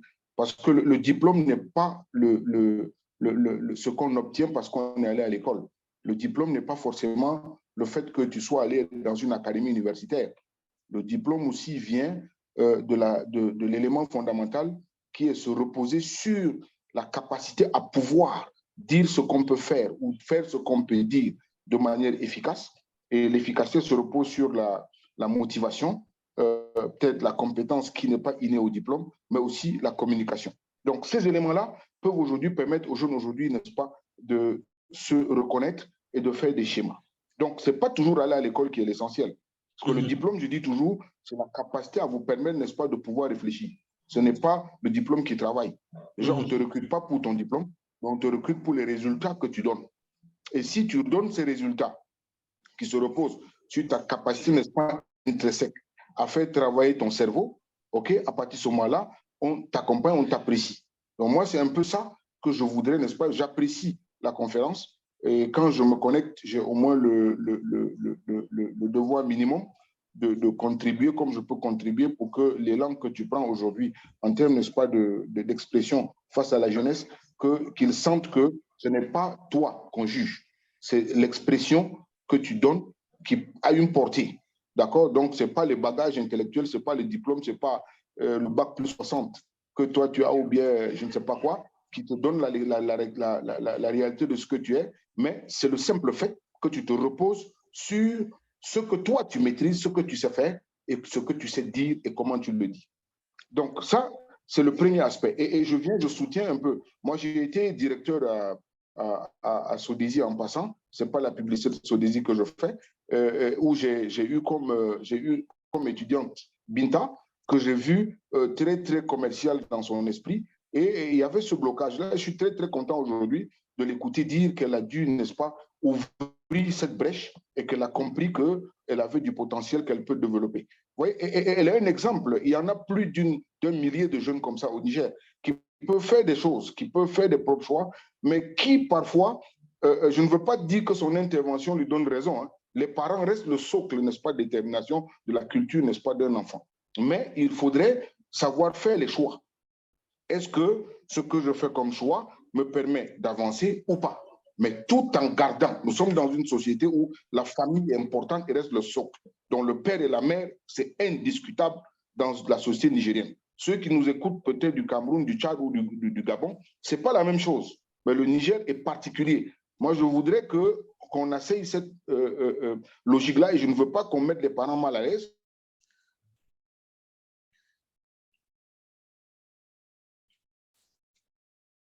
Docteur? Est-ce que le docteur est là? Je pense que j'ai perdu le fil. Il ne faut pas que les gens interprètent ce que Binta a dit comme si elle désobéissait à la réalité, n'est-ce pas, des parents. Mais elle a su faire, elle a compris que la société dans laquelle elle a évolué lui a donné, n'est-ce pas, du retard pour s'exprimer et de prendre le contrôle sur ce qu'elle a en elle comme compétence, ce qu'elle a en elle comme confiance. Et aujourd'hui, je pense que c'est le résultat. On la trouve plus brillante, on la trouve, n'est-ce pas, plus intégrée, on la trouve plus entrepreneur, mais elle était déjà entrepreneur quand je l'avais comme étudiante à Sodesi. Donc ça, c'était ma participation et je souhaite beaucoup de plaisir et c'est ça la contribution que j'apporte. Merci beaucoup. Merci aussi, docteur, ça fait très plaisir.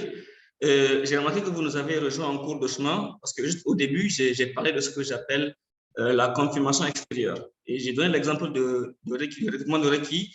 C'est justement pour en fait aller contre le fait que beaucoup de gens pensent que c'est leur diplôme ou bien quelque chose qui est extérieur à eux qui détermine en fait leur niveau de confiance ou leur niveau de réalisation. C'est justement pour montrer en fait que ce n'est pas cela qui est vrai. C'est pour ça que j'ai donné cet exemple-là par rapport au recrutement. Ce n'est pas pour dire que le diplôme aurait pu être important. Je ne dis pas ça non plus, mais ce que je suis en train de dire, c'est que cette confirmation extérieure, beaucoup de gens l'attendent. Ça peut être d'une personne, ça peut être d'une chose, ça peut être d'une boisson, ça peut être de n'importe quoi.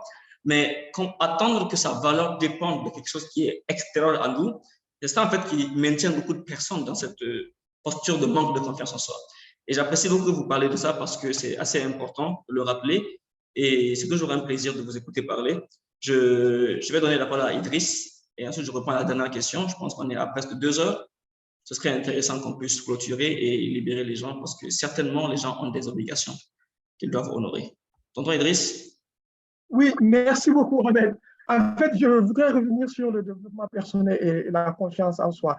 En fait, et peut-être ce que je voudrais te suggérer, c'est de voir aussi et de lire peut-être certains livres qui ont été quand même assez critiques sur le développement personnel. Julia de Funès a écrit un très bon livre, Le développement impersonnel. Dans ce livre, elle a eu quand même en tout cas un regard très critique sur le développement personnel, où elle dit dans le livre, elle disait que le contenu du développement personnel, c'est que c'est quand même thématiques assez générales, alors que chacun a sa personnalité et chacun a sa réalité. Donc, comment tu peux adapter tes formations à certaines réalités? Maintenant, à certaines réalités de certaines personnes. Mais la question que je voudrais te poser, est-ce que à partir, je ne sais pas, d'une séance seulement, on peut arriver à donner confiance en soi en une personne? Quand on sait que la confiance en soi, c'est quelque chose peut-être qui a été brisé dès au niveau peut-être de la cellule familiale. Et je ne critique pas la famille, mais il y a certaines insuffisances au niveau de certaines familles, que ce soit au Niger, que ce soit au Cameroun, où j'ai vu certaines situations en général. C'est les humains.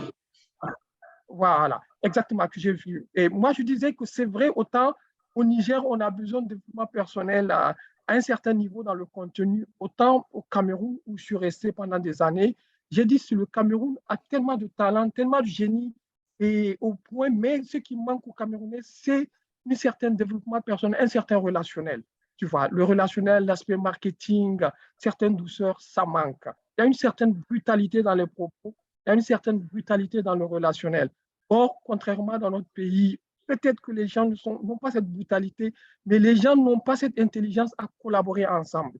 Donc, peut-être, moi, ce que je voudrais te suggérer, de voir dans tes coachings comment accompagner les individus pendant un certain temps dans leur confiance en soi. Peut-être pas de se limiter uniquement à des formations d'1 heure, 2 heures. Voilà, je te remercie. Merci beaucoup, Tonton. Je vais répondre à la question. D'abord, par rapport à est-ce qu'une séance peut aider quelqu'un à avoir confiance en lui? La réponse est oui et non. Parce que, en fait, ça dépend de la séance, ça ne dépend pas de la durée.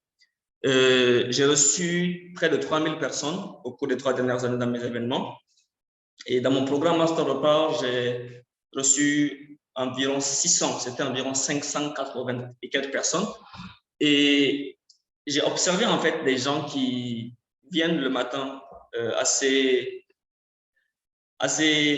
timides, assez renfermés, et l'après-midi, ils repartent confiants en une journée.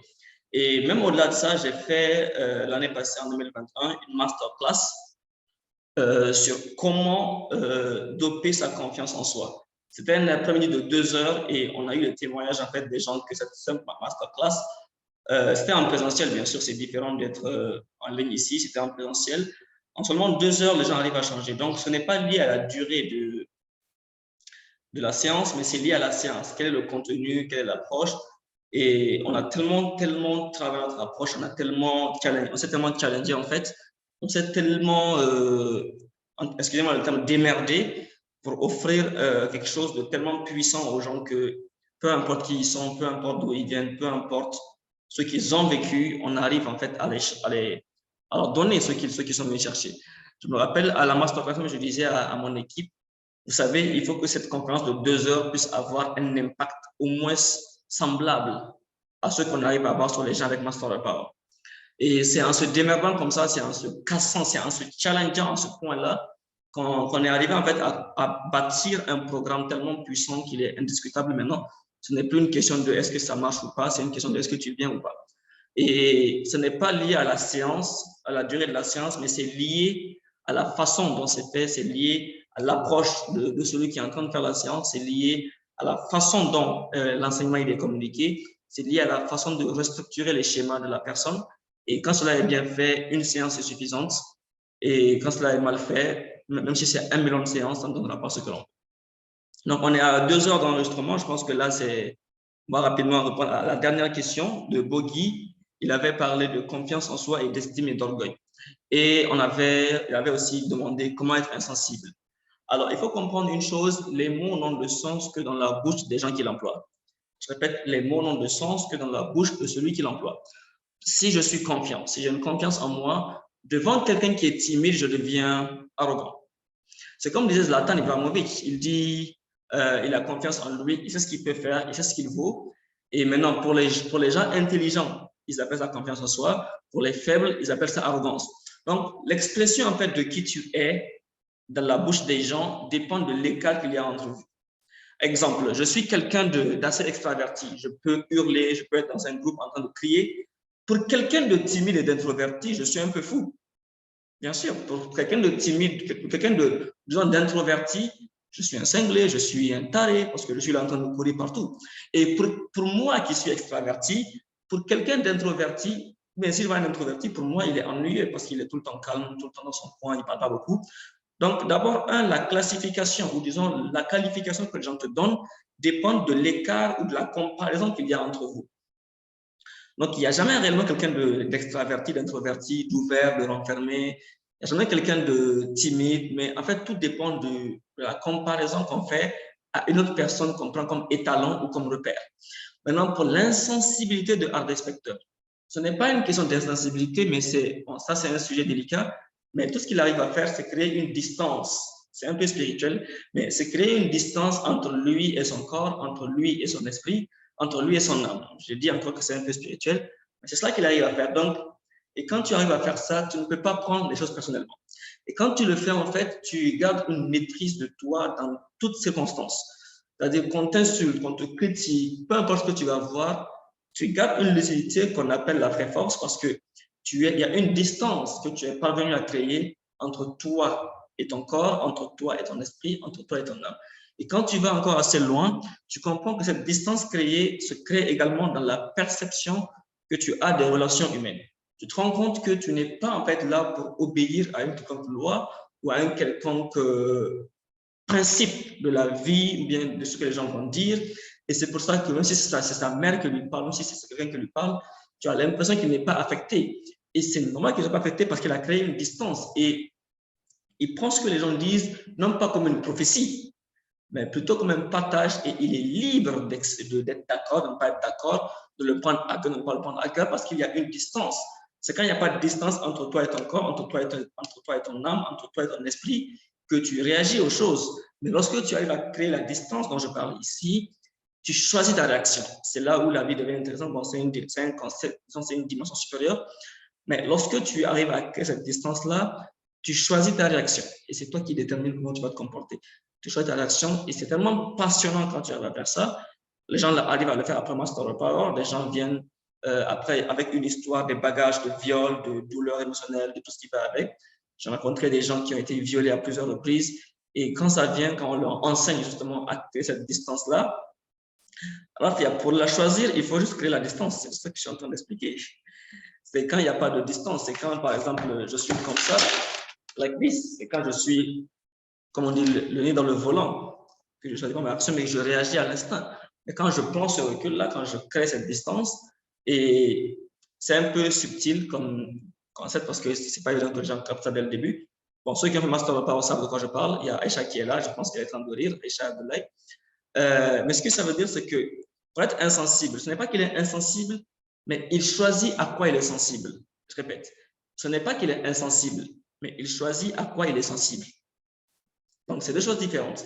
Les gens qui sont insensibles, ce n'est pas qu'ils sont insensibles, ce n'est pas qu'ils ont un cœur de pierre, ou ce n'est pas qu'ils ne savent pas ce qu'ils ne peuvent pas être affectés, mais c'est qu'ils ont la liberté de choisir ce à quoi ils vont réagir. Et ça, c'est une grande force, c'est une très, très grande force. Et quand tu as ça, ben, ta vie devient facilité, tes relations sont autres, ta spiritualité devient autre, ton business est autre, ta relation clientèle devient autre, tout va changer en fait, parce que tout simplement, tu as une dimension où tu n'es pas dans le mode action-réaction, mais tu es dans le mode action, réflexion, choix, réaction. Et quand tu arrives à faire cela, la vie devient plus passionnante, la vie devient beaucoup plus intéressante, et tu n'es plus dans la perspective globale de l'être humain parce que tu vas au-delà et tu rejoins un peu une nouvelle dimension, comme j'en ai parlé, en fait, tout ce qui se passe dans votre vie, c'est lié à la dimension où vous êtes.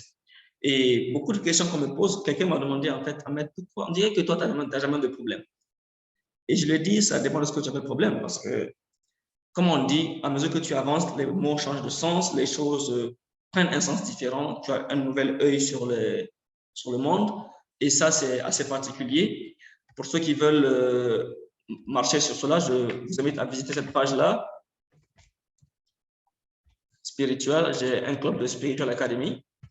Je gère avec mon ami Jibrila Ibrahima, qui est le DG de Profisk Niger. Et avec ce club-là, on arrive en fait, par exemple, hier, il y a des gens qui sont venus à la formation, je pense qu'il y en a qui vont témoigner. Ils viennent à la retraite spirituelle et ils rentrent à la maison, ils se rendent compte que leurs boutons ont disparu par magie, parce que le visage reflète un peu l'âme. Donc, l'important, en fait, c'est justement la capacité que nous avons à aller à une dimension supérieure. Donc, Harvey Specter, il n'est pas insensible, mais il choisit ce à quoi il est sensible.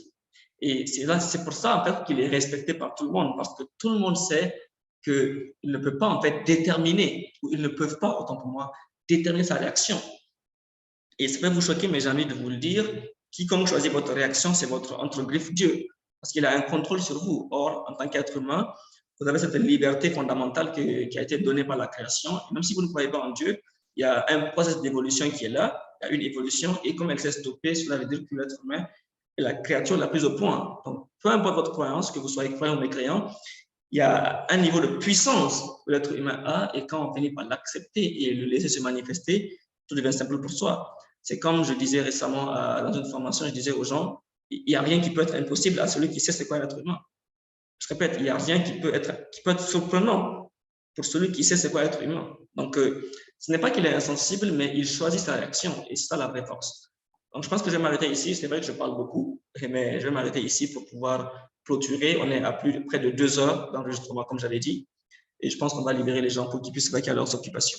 Avant qu'on nous clôture, s'il vous plaît, est-ce qu'on peut mettre les caméras pour voir tout le monde, qu'on se passe un coucou de fin? Comme toujours, en fait, comme toutes les masterclass que nous avons suivies, que nous avons faites ensemble, je suis toujours très content d'être avec les gens, de partager les expériences, d'aider les gens à avoir un œil plus ouvert sur comment est-ce qu'ils perçoivent la vie. C'est toujours un plaisir de partager. Je répète que si vous partez sur le site web, vous allez trouver une page entière qui est dédiée à l'éducation. Je vous envoie le lien tout de suite afin que vous puissiez avoir plus de masterclass que nous avons fait par le passé et vous aider à mieux comprendre les choses. On a toujours du contenu gratuit pour les gens. C'est toujours un plaisir pour nous de pouvoir aider. Et je me réjouis en fait de pouvoir partager toujours les choses que j'ai découvertes au fil des dernières années, au prix de plusieurs lectures, d'expériences incroyables, extraordinaires, de méditation, de réflexion, de synchronicité, de découverte mystique. Bon, il y a beaucoup de choses. Ceux qui ont lu le livre savent de quoi je parle. Mais c'est toujours un plaisir, en fait, d'être devant les gens et de pouvoir expliquer les choses, de pouvoir montrer comment les choses sont et comment est-ce que tout ce que nous pensons est faux. Je répète que dans la vie, le plus important, c'est soit apprendre ou désapprendre. Donc, il se peut que vous soyez venu ici, vous n'avez rien appris de nouveau, mais que vous avez désappris ce que vous saviez, c'est aussi une avancée parce que la plupart des gens, tout ce qu'ils font, c'est apprendre. Mais il y a aussi un avantage puissant à désapprendre ce qu'on pense savoir, à désapprendre ce à quoi on s'est figé. Et c'est toujours un plaisir pour moi d'aider les gens dans ce process-là.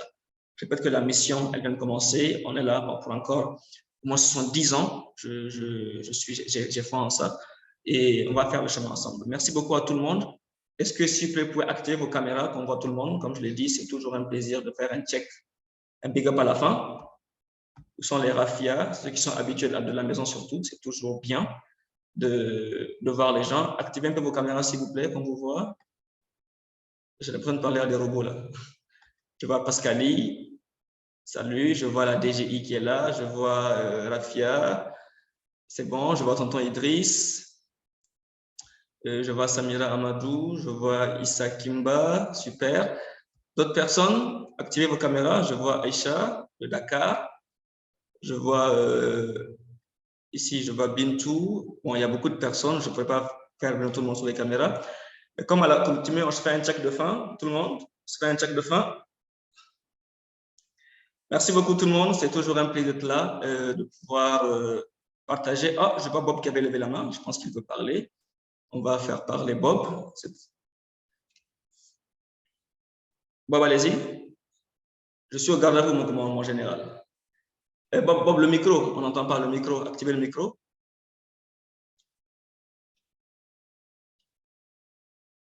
Bob, ça vient pas. Activez le micro en bas à gauche de l'écran. Activez le micro. Pas encore. Il y a une icône d'un casque ou bien d'une sorte de micro en bas à gauche de l'écran.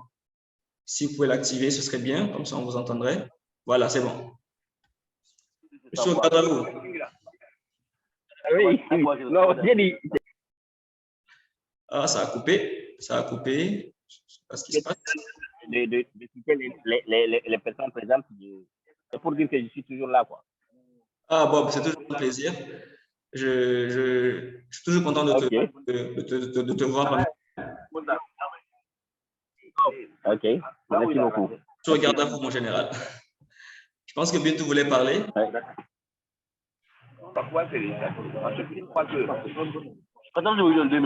Oui, c'est bon, je peux parler.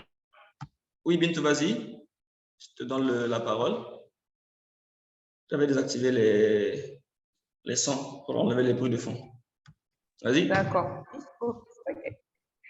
Merci beaucoup, Ahmed. Merci du contenu. Ça nous a beaucoup inspiré, on a beaucoup appris.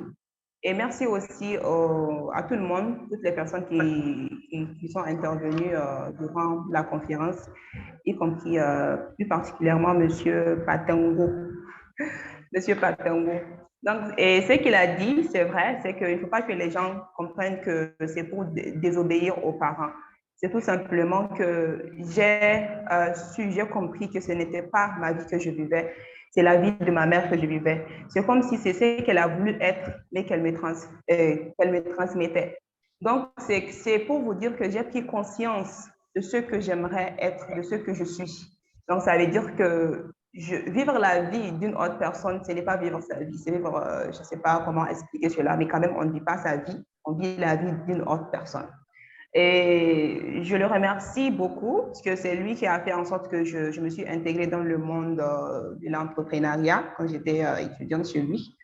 Donc, c'est lui qui m'a aussi appris beaucoup de choses par rapport au développement personnel. Et j'avoue que vraiment, il m'a aidé durant mon cursus scolaire et comme qui, voilà, entrepreneurial. Comme il a dit, il m'a connu déjà entrepreneur. Je faisais mon petit business à l'école. Donc, c'est ce qui a fait même que parfois, il me choisissait parmi les étudiants pour discuter avec moi, pour savoir ce que je veux, ce que j'aimerais être. Et c'est là que je me suis introduite dans le monde de l'entrepreneuriat. C'est pour dire tout simplement à ces personnes-là qu'il ne faut pas se dire qu'il faut cesser d'écouter les parents. Il faut les écouter, mais aussi il faut vous écouter vous-même. Écoutez-vous. Il faut savoir ce que vous voulez exactement dans votre vie, ce que vous aimeriez accomplir dans votre vie. Ça va beaucoup vous aider. Et il faut avoir cette clarté-là de votre vie, de votre objectif, etc. Donc, c'est comme le dit mon coach, Ahmed Barry, comme toujours. Et oui, c'est ça. Il faut, le développement personnel, en fait, c'est un processus.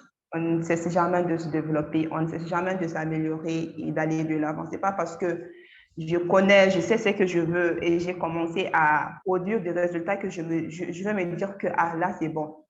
C'est en fait quelque chose vraiment d'infini. Il faut continuer toujours à se développer, à se challenger.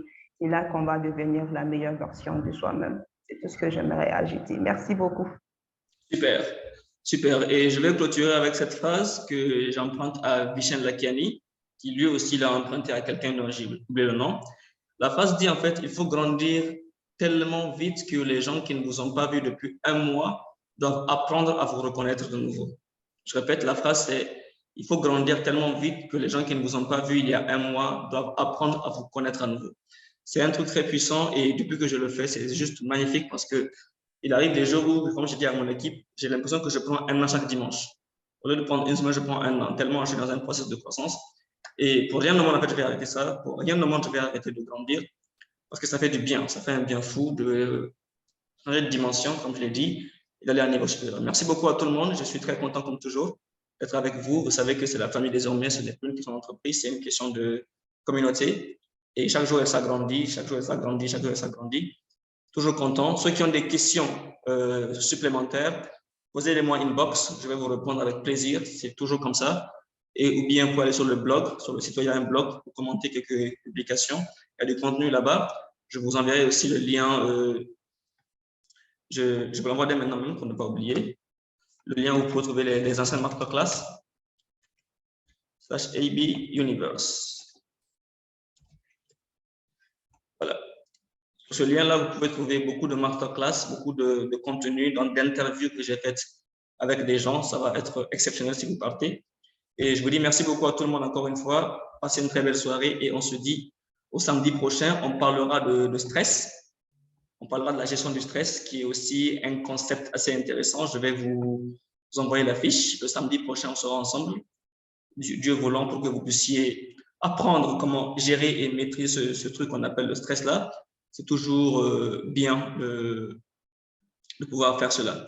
J'apprécie beaucoup cette masterclass. Je suis en train de chercher l'image, hein, rassurez-vous. C'est où? Je vous envoie rapidement le... Bon, tout conseil, vous verrez ça sur Facebook. Je n'arrive pas à retrouver, c'est trop dans des dossiers. Vous le verrez sur Facebook, sur la chaîne YouTube. Vous le verrez aussi sur WhatsApp pour ceux qui ont le numéro. Et sur le site web, si vous partez sur... Voilà, vous trouvez ça ici. Je vous mets le lien. medberry.com/pour-vous. Tout ce qu'on a pour vous, vous trouvez ça sur ce lien-là, tout ce qui est prévu, planifié. Jusqu'à la fin de l'année, vous allez voir ça et vous saurez comment vous organiser pour participer à cela. Encore une fois, merci beaucoup à tout le monde. Je vous dis bonne soirée à tout le monde. Jane, comme on dit en japonais, et on se prend la prochaine fois.